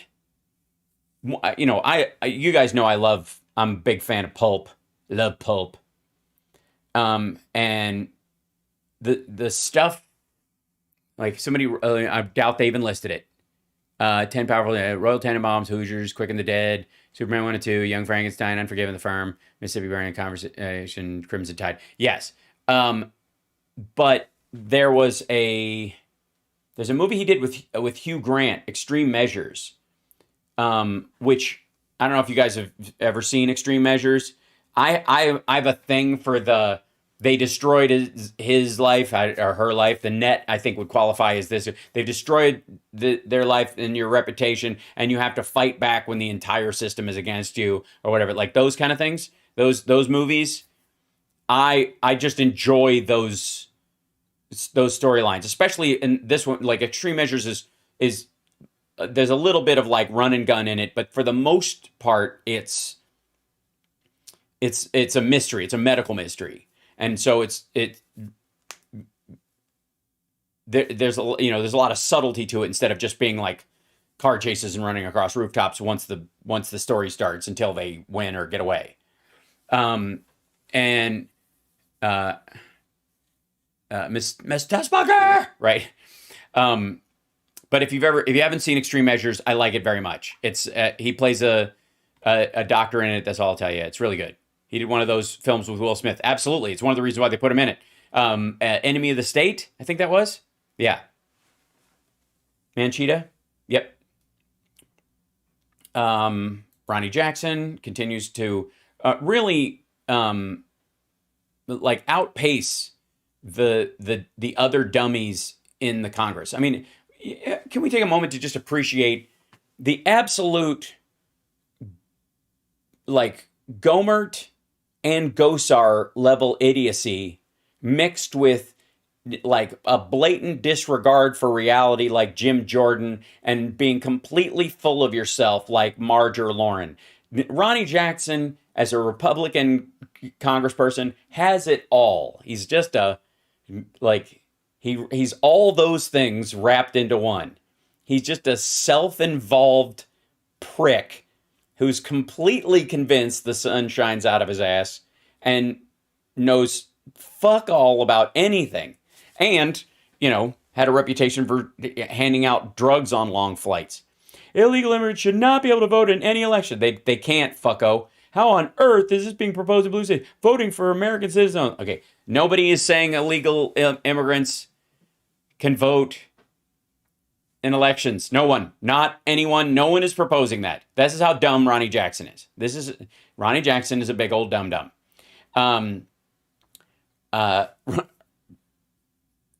New York and a couple of other cities have proposed that people with permanent resident status, who are not citizens but have permanent resident status, meaning they live in these cities all the fucking time, can vote in like mayoral elections, local city elections, not federal elections. Nothing, by the way, that affects the overall political direction of the country as a whole. This is just stupid.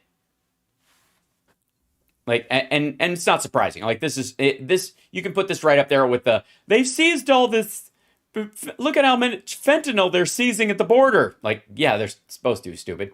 This is the whole thing. No, the 3%er shit, whatever, blah, blah, blah. I mean,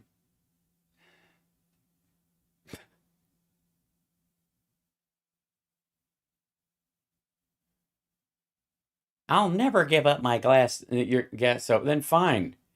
Then get a little fucking get a form that says I don't care about the fumes. And yeah, the other thing is I don't care if my grandkids get asthma. Essentially, is what he's saying. If one of my grandkids gets asthma, that's the price of a good char grilled steak that I can make inside the house instead of going outside. It's cold. It's cold. All right, Brazil, because I get I have like at some point. Oh, heavy rains in Sao Paulo, flooded streets and houses, mainly in the east and south zones. You go, yikes! And then there's gonna. I mean, Santos has to pop up in here at some point, doesn't he? Yikes! The oh, a sign maybe a sign would help, guys. It's so they just not. Oh, I see. They're doing it on purpose. I see a good solution. Oh, we have those. We have gravel. It's just not orange. That just looks like we put them up hillsides, and it's a great idea. But it's the runoff. Maybe they have more than one. Maybe everybody was like you had two trucks in a row. Yeah, those exist. We've had similar things for a long time. This guy was like, "Hey, you mind if I cut in there?" um, I'm just saying that's what you get for letting Glenn Greenwald live there. Clearly, and it's not because God is mad. It's just because that's what that's what he does to the atmosphere. Um, oh, Brazil rejected Germany's request for 105 millimeter ammunition for Leopard tanks for Ukraine last year. The country rejected. Yeah, yeah. Okay, and this is back then Lula and yada yada. Okay. Not surprising that's in the news. Testicles in the news. Okay. Tucker Carlson's bizarre pro tobacco rant reminded me of when he advised testicle tanning. I see, that's what it is. Testicle is trending because testicle is trending, and this is just. I will not look why testicle is trending. I will not look why testicle. Yeah, but the word testicle is trending. Why the hell would that be? Okay, I'm not obviously testicles, testicle. Joe Buzz again. Why Mr. Beast and testicle? I don't know. Oh, because he cured blindness for 1,000 people yesterday, or gave them like surgery, paid for their surgeries or something like that. Moobs and testicles are trending. Yes. We did a bit on that on Talk Soup years ago. Oh, that's not good.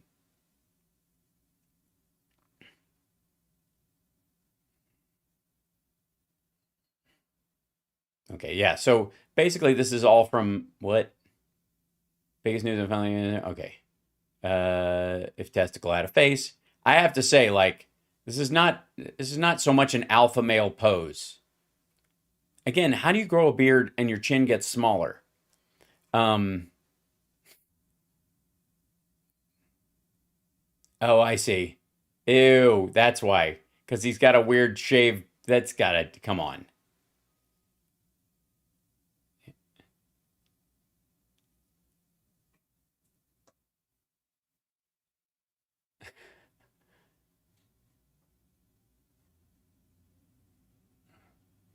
Okay, yeah, that like it's Twitter. Let's just it's like it's Chinatown, Jake.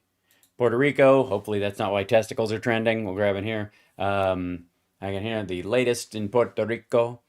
Um, we'll see. There's a winter storm. Everybody's fine.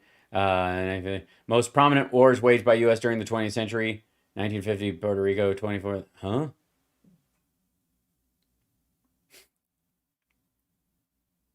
27 to 34, the U.S. occupied China. You're adorable. Yeah, somebody's there. Yeah, so the bots are out. Peace for Yemen. This is, by the way, these are all the same people that um that Jimmy Dore quotes. Like that's in that chain. By the way, if you ever see something show up and you're like, didn't somebody else write that? If you copy this like this and you do a search for it in on Twitter, you will find that it is just these like bot accounts just crank that shit out. Just copy and paste, copy and paste, copy and paste, copy and paste, copy and paste.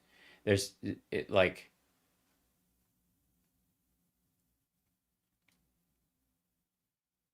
oh, this 22 to 27. American forces enter China.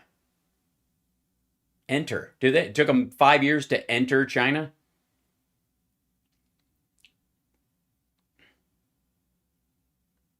Intervention in China in 1911. Um, this dude needs to go to Chengdu, or beg your pardon, Chongqing. I'm reading and looking. Yeah. So, anyways, there you go. That's that AI stuff that I was just showing you. There you go.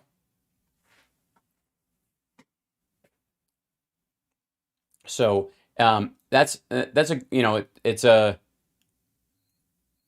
and then ads and then how much eggs are they just like the chicken call is continuing.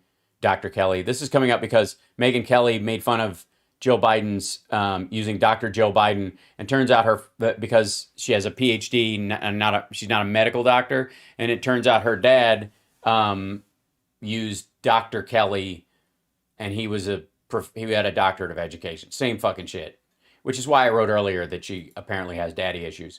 And what I meant was, specifically, just to clarify, if I may, she has issues remembering what her daddy did in his life.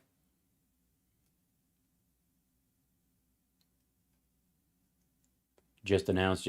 This is like this. These kind of things just end up like breaking. Just ends up being like a shit show. Panama. Obviously a great Van Halen song that we kick ass when we do. I'm just saying. The timing on that opening riff, man, that's work. Listen to it sometime and try to find the downbeat. It has a lot to do with the fact that Eddie and Alex are brothers. It's almost like their hearts beat at the same tempo, because some people are like, where the fuck is this beat? What is going on? Never been to Panama, I have to say. I don't rule it out. Hey, there we go. Panama. There's Eddie. Roar this time, Lamborghini Miura, a wedding gift from Wolfie's mom. It can be heard in the bridge of Van Halen's Panama. Yeah, because it's not a Panama the engine at all on like the old car. It's his vehicle. Can I carry? CNN is currently carrying on about Jimmy Carter possibly having classified documents about the Panama Canal. Come on. Please. There we go. I got to have that rig one day. I'm definitely going to wear those pants.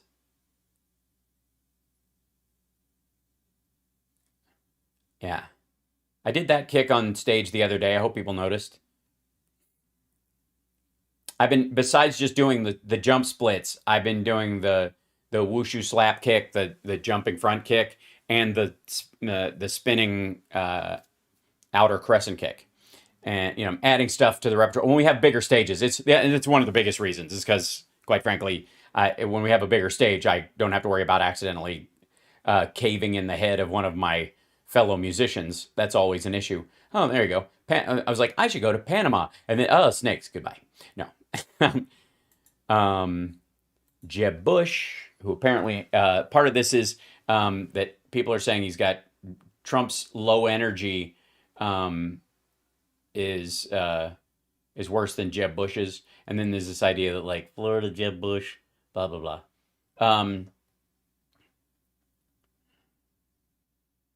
He's still a whale of a contender, famous, feared, and funded. The MAGA Jeb Bush. Ugh. That's awesome. What a the dispatch. Wait, coming in hot. What a whoever Chris Steyerwalt. Well done, sir. It's a great. That's a great analogy. That's a great label. The MAGA Jeb Bush. And it's so true because the other stuff was there's so many he had like six please clap moments. I'm not gonna watch this either because I want to watch it on the show with you guys later this afternoon.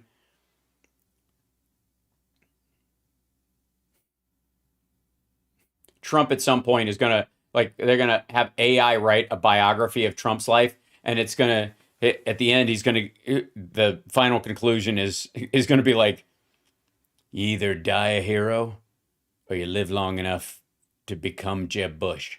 Because his own people are like, ugh. And Lisa Loring passed away. Lisa Loring was the original Wednesday on Wednesday Addams.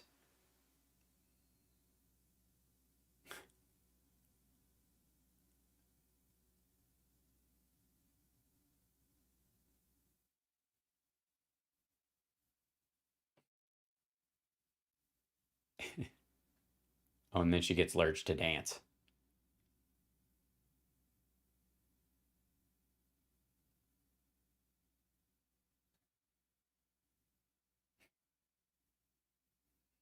Yeah, she was 64, I believe. Yeah, yeah, 64.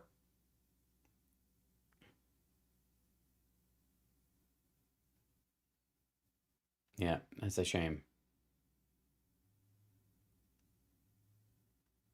That's true. Yeah, John Aston is the only survivor of the Adams family as of today, and he's 93. And the dude smoked his entire life and drank bourbon and whatever else. Like, I mean, he looks it, but still, yeah.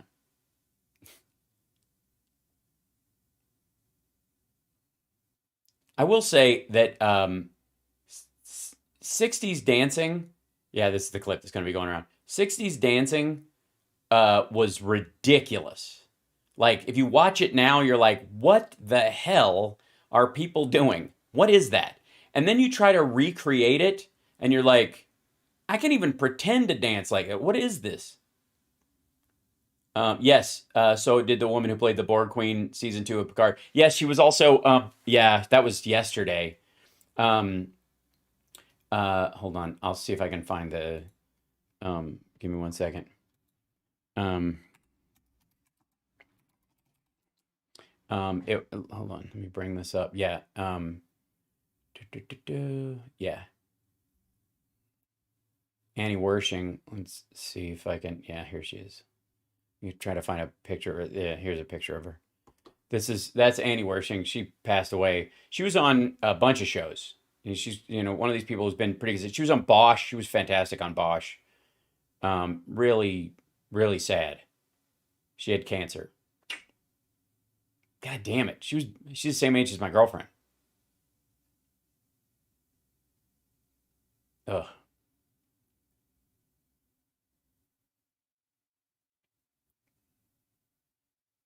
Yeah, that's a like fuck, man.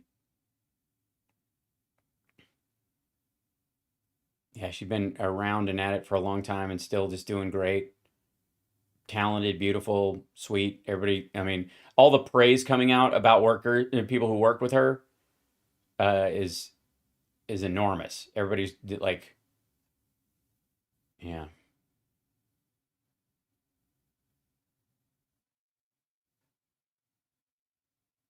There's some folks that when they go, people are like,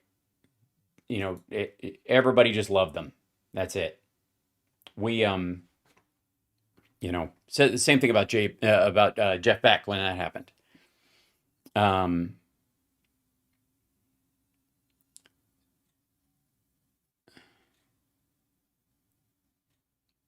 sorry, I'm just catching up on the chat. And by the way, I should bring the chat in on this since we've been talking about Chat GPT and we're almost out of show. Let me bring you guys up and say hello to you guys who are in here. Don't forget to, by the way, give a thumbs up, like, subscribe, all that kind of stuff. It really helps us out. And if you can super chat and all that stuff, do. And if you can't, please don't. Don't worry about it. Um, hey, what's up, Craig? Yeah, the whole purpose of this is to lighten your load a little as best I can. So, Sal Piro passed away. I'm sorry to hear that. Howdy Sparklers across all from Texas. Hi. Oh yeah, the jerk. What's up, pal? Hi. I try to be lovable. It's a good endeavor. You should always shoot for it, I think. Hi, Saha. How are you? Rip Bobby Hull. Is at the bottom of the old space shuttle. Yes, it is. I took a picture of it, and then I cut out, these are the along the tile lines to put my little screen in, because I'm weird. Thanks, Francie. I do my best. End of the toilet roll anxiety. Testicles because because Chuck Todd grew one, but it was only testicles singular. That's what worried me. And if you didn't have any at all, that'll turn you into Hitler if you just have one. So it is, yeah, it's cool. I'm building a few more so that I can have some variety. Maybe, that Monday, Wednesday, Friday have different backgrounds, that kind of shit. And but it takes a lot of tweaking and adding stuff, and I'm always doing a show, so it's hard. Hi, Chris in Iowa. How are you? Saving your 5 eggs. I think that's wise. By the way, there's going to be a glut of fucking eggs in another few months. I need a chairlift for Chud. Yeah, a little, like one of those little tow ropes, but just has like cat toys on it, so they just hang on to it. Woody, happy early birthday. Thanks for the random hugs, Vina. Appreciate that.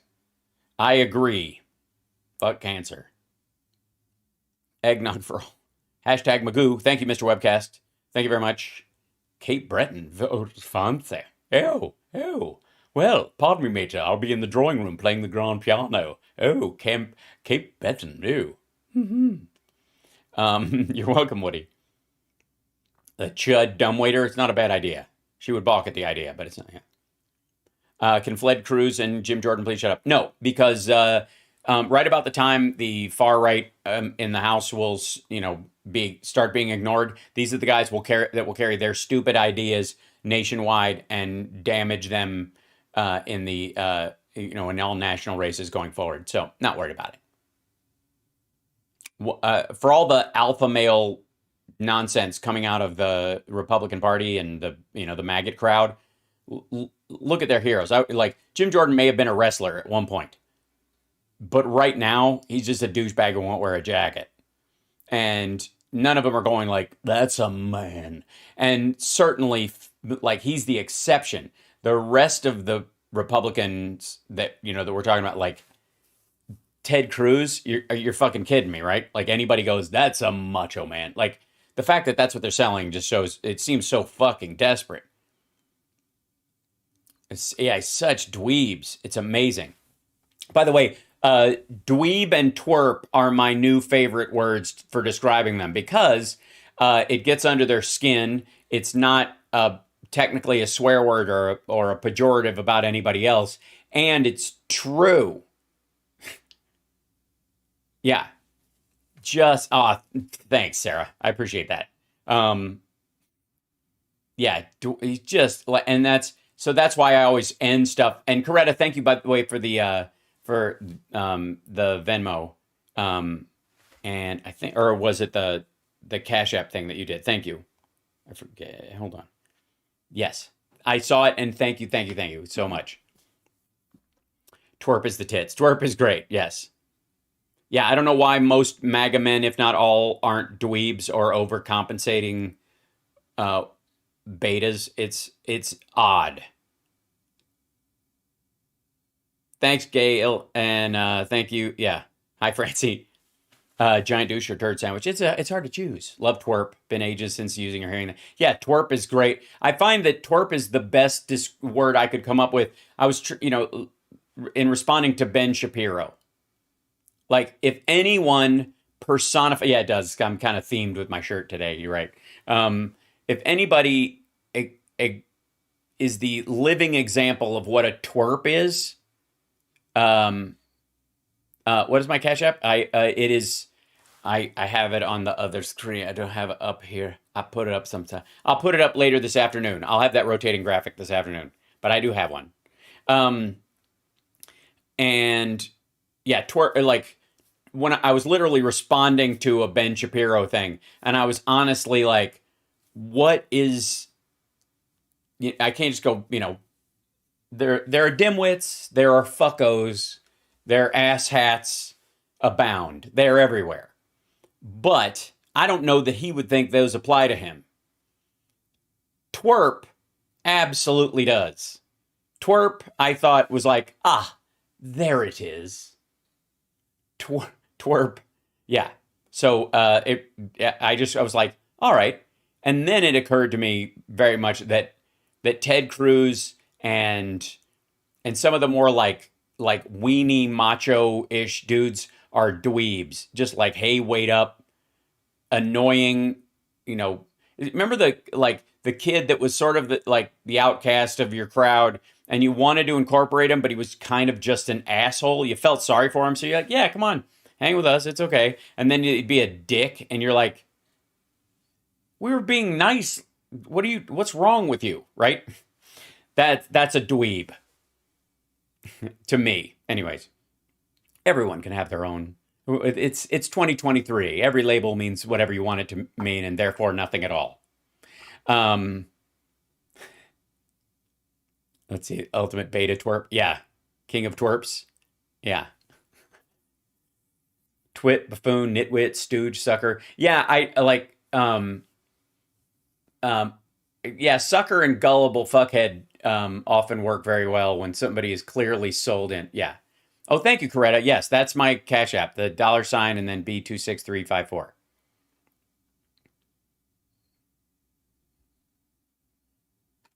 I suppose, is that how you write it and people can do it on there? Is that how it works? Um,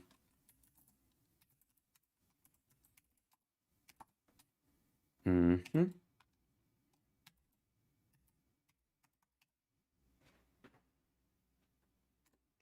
Like that?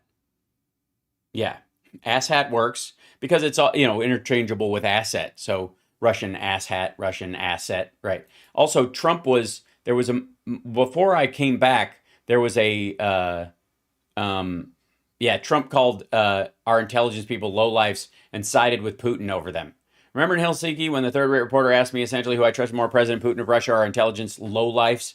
My instinct at the time was that we had really bad people in the form of James Comey, McCabe, whose wife was being helped out by Crooked Hillary while Crooked was under investigation, Brennan, Peter Strzok. By the way, all of this stuff is internal. Is love release page. Now I add McGonigal and others slime to the list. McGonigal was helping Trump. Who would you choose, Putin or these misfits? Those people, they were telling you an uncomfortable truth. Like, I mean, the fact that this doesn't just kind of like, I mean, any sensible Republican has walked a long time ago and they're like, whether they're saying it out loud, they're like, all right, fuck this guy. Fuck him. And by the way, the other thing is, what does sucking up to Vladimir Putin get you other than access, money, and the potential for business deals, which are illegal?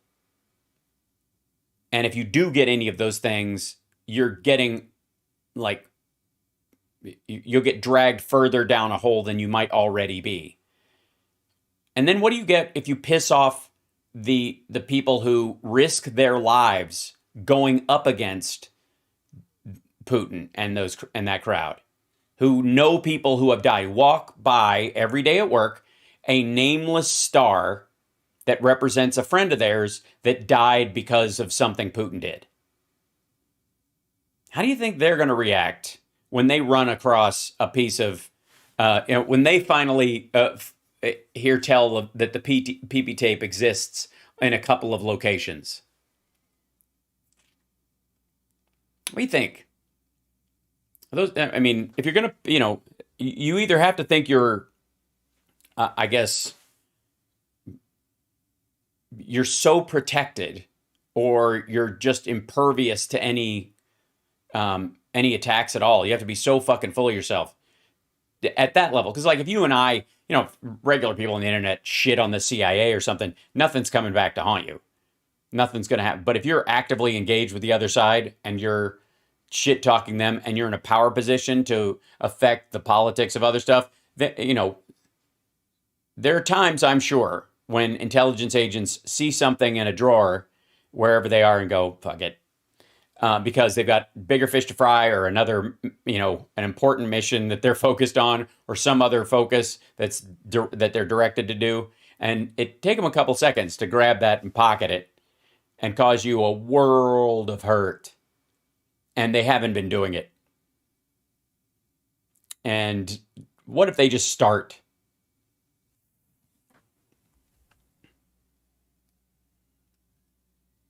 Like, I think that threat is genuinely real? No. I think most of them are too professional or too busy doing it. But some people might go, you know what? Check that phone call for me. What was the number on the other side of that? Like that kind of stuff, which is what makes your whole fucking life unravel.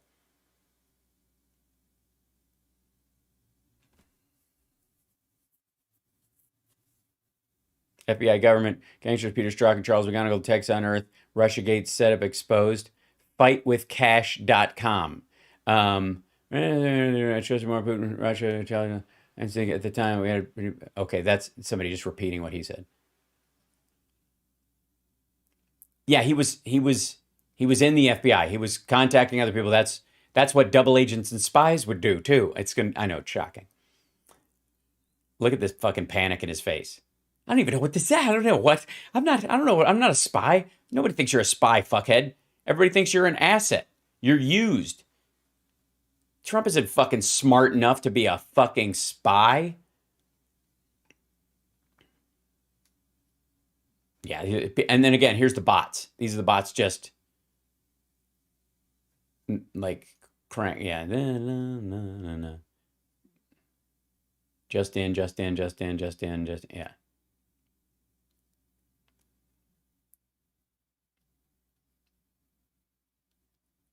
Yeah.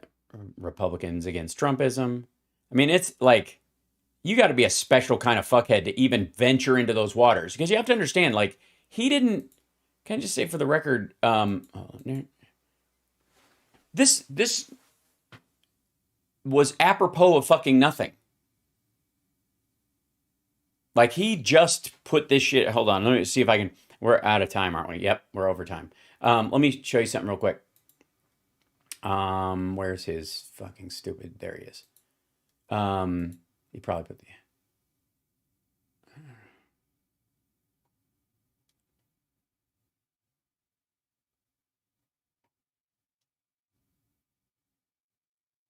yeah, he hasn't posted that one on his, it's just one the other guy.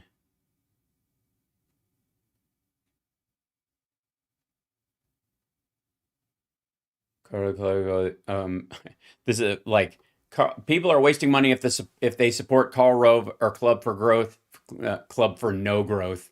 It's just the wit. It's just overwhelming.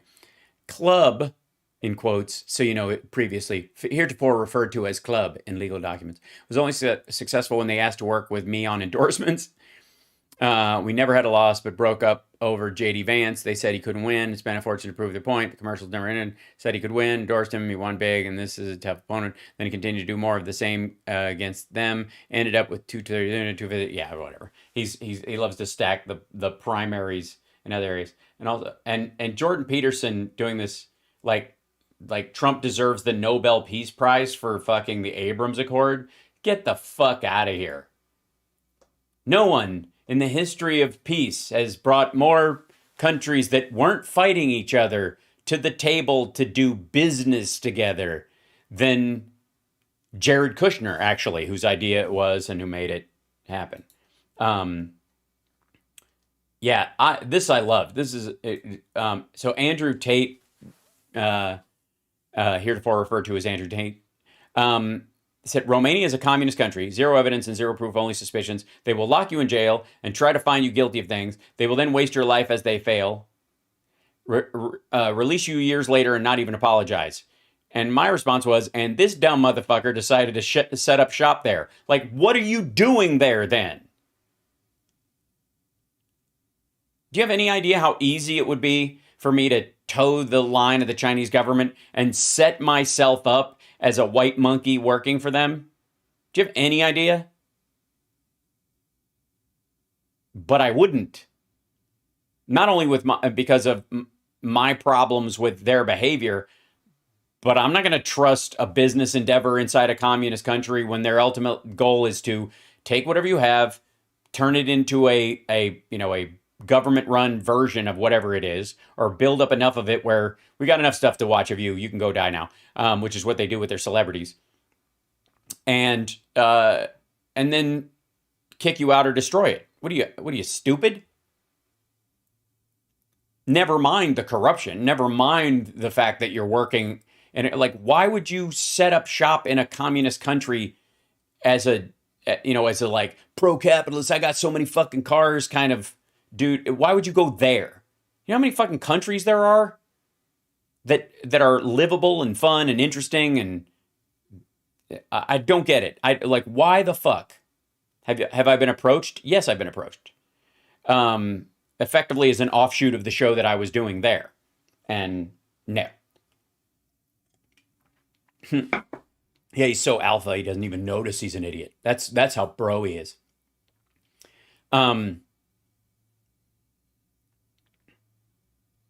Somebody's trying to mention something to me. If the Russian soldiers rape their own, if Russian soldiers will rape one of their own propagandists, imagine what they're doing to Ukraine. Holy shit. Olga Zenkova. Oh, good Lord.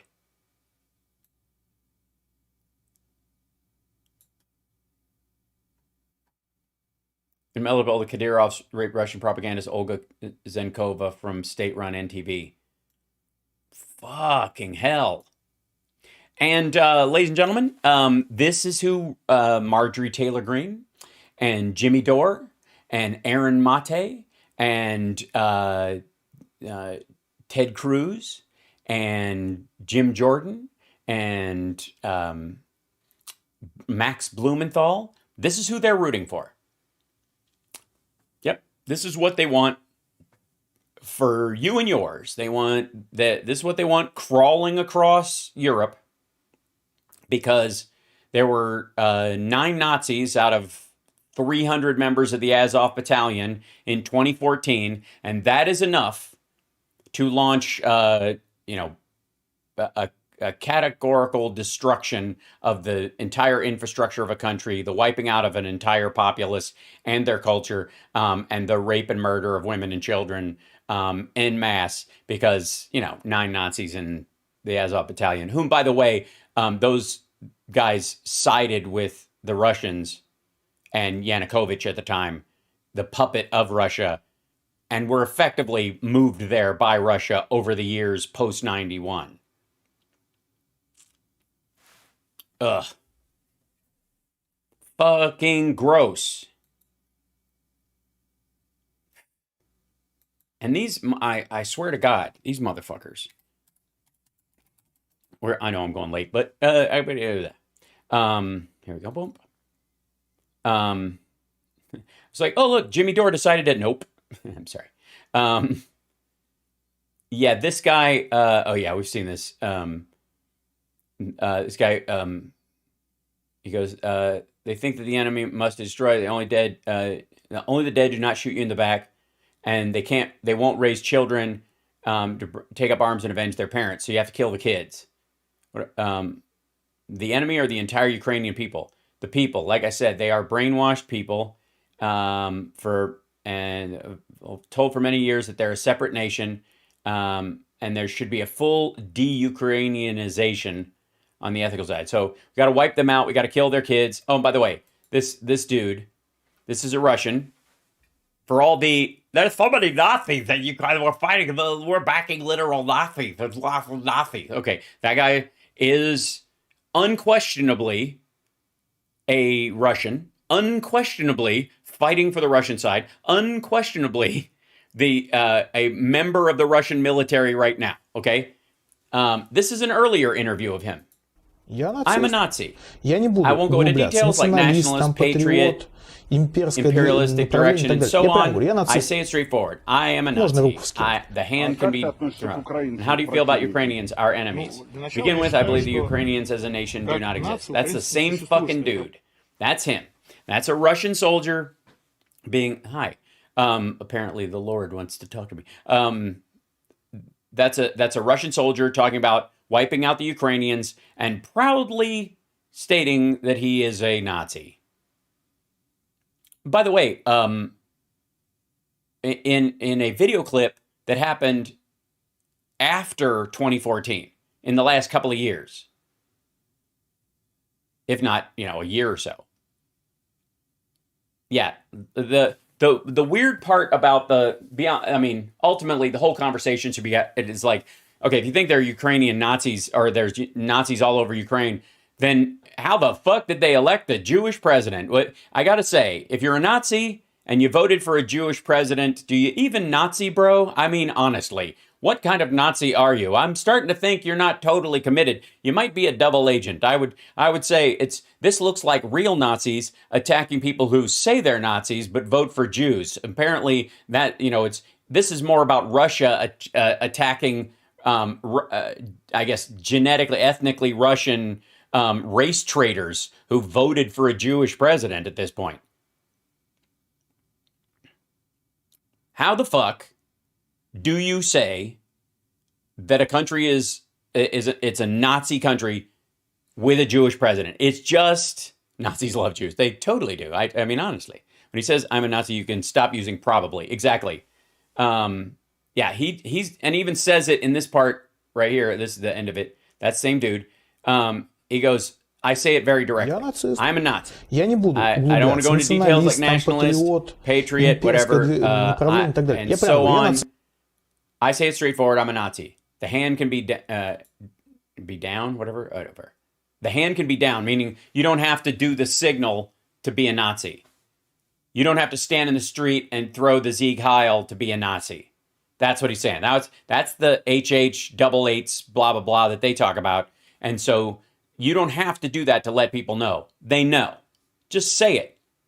The word is better than the sign, and people can take a picture and fuck with you, but the conversational way of calling yourself one, happily, proudly, and then going to fight with the Russians to wipe out the Ukrainian people because they don't exist. Like, I don't get it. I understand where these fuckers, and also, apparently, according to that standard, you could bomb CPAC. Now, I know people are going to go like, yeah, don't. No political violence, period, end of story. But they use that Odin rune because the Nazis used the Odin rune and they made the stage shaped like that. Even that's not fucking theirs. That's not the Nazis. The Nazis took the swastika, which is, they call the hooked cross. Swastika is a Indian word, meaning like for your health. Hi. Okay, hold on one second.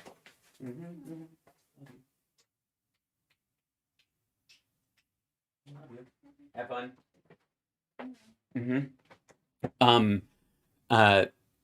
Yeah, so swastika isn't even a German word. It sounds really fucking German because we've heard it for so long, and we've heard it said with a German accent or addressed as such, but that's the original word for it from India.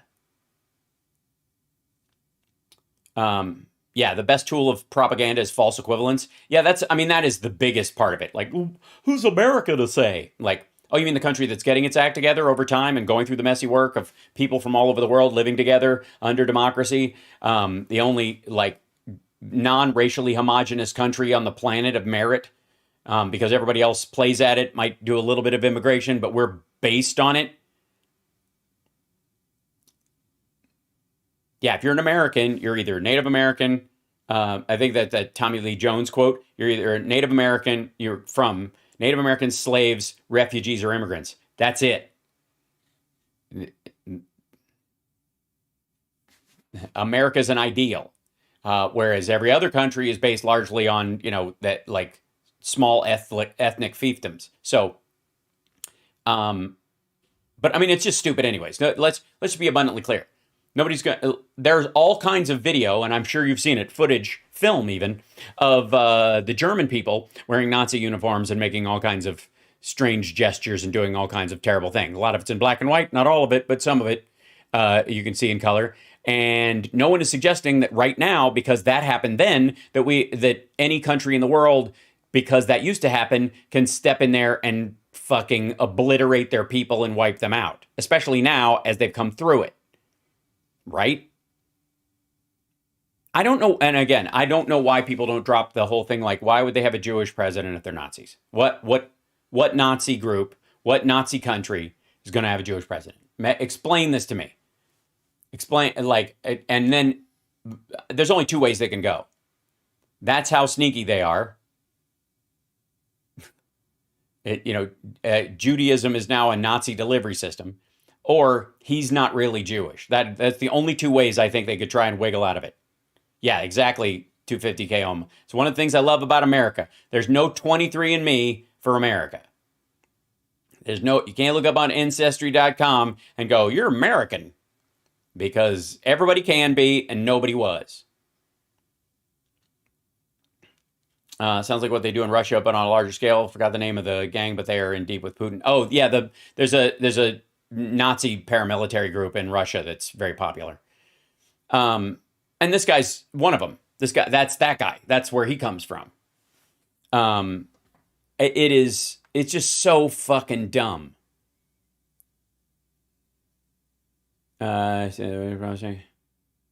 Ukraine dusts off the F-16. Yeah, everybody's getting mad. We're going to send them all this stuff? Yes, till they win. Yeah, there you go. Patriot hammer. The global symbol of those who were played. Totally, bruh. We got played, bro.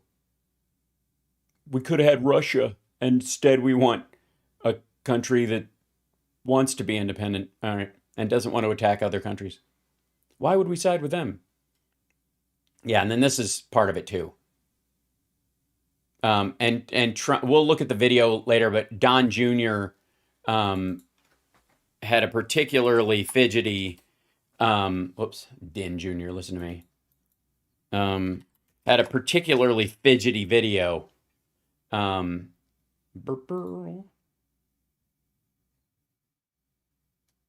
Where he's there's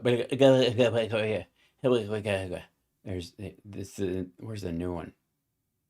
Yeah, he's weird.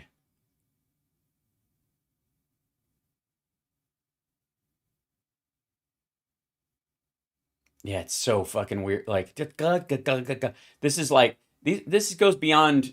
This is just like these are my reading hands. This is how I'm reading. That's fucking lunacy.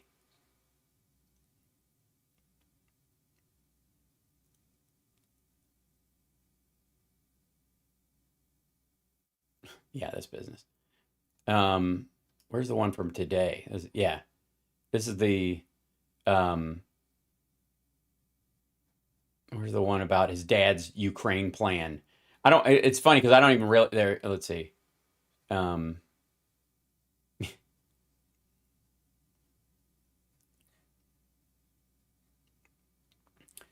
was a false flag to create American jihad against Muslims, and I'm very sorry. What?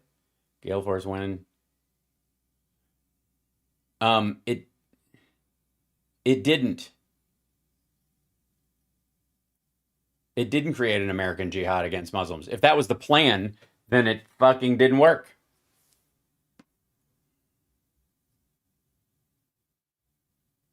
Yeah, he's just his constant Don Jr. breakdown. And then more of these like, thanks, Moderna. You've turned me into a shaking, finger quoting, stoner version of Don. I see. Okay, gotcha. He's making fun of him. It's just, does anybody else get like creepy, like fondly vibes from him about this? This is just nasty.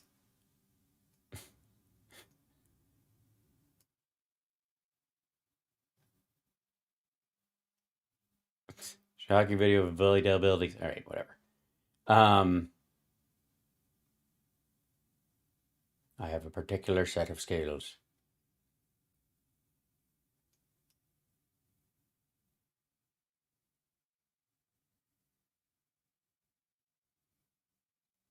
This is older though.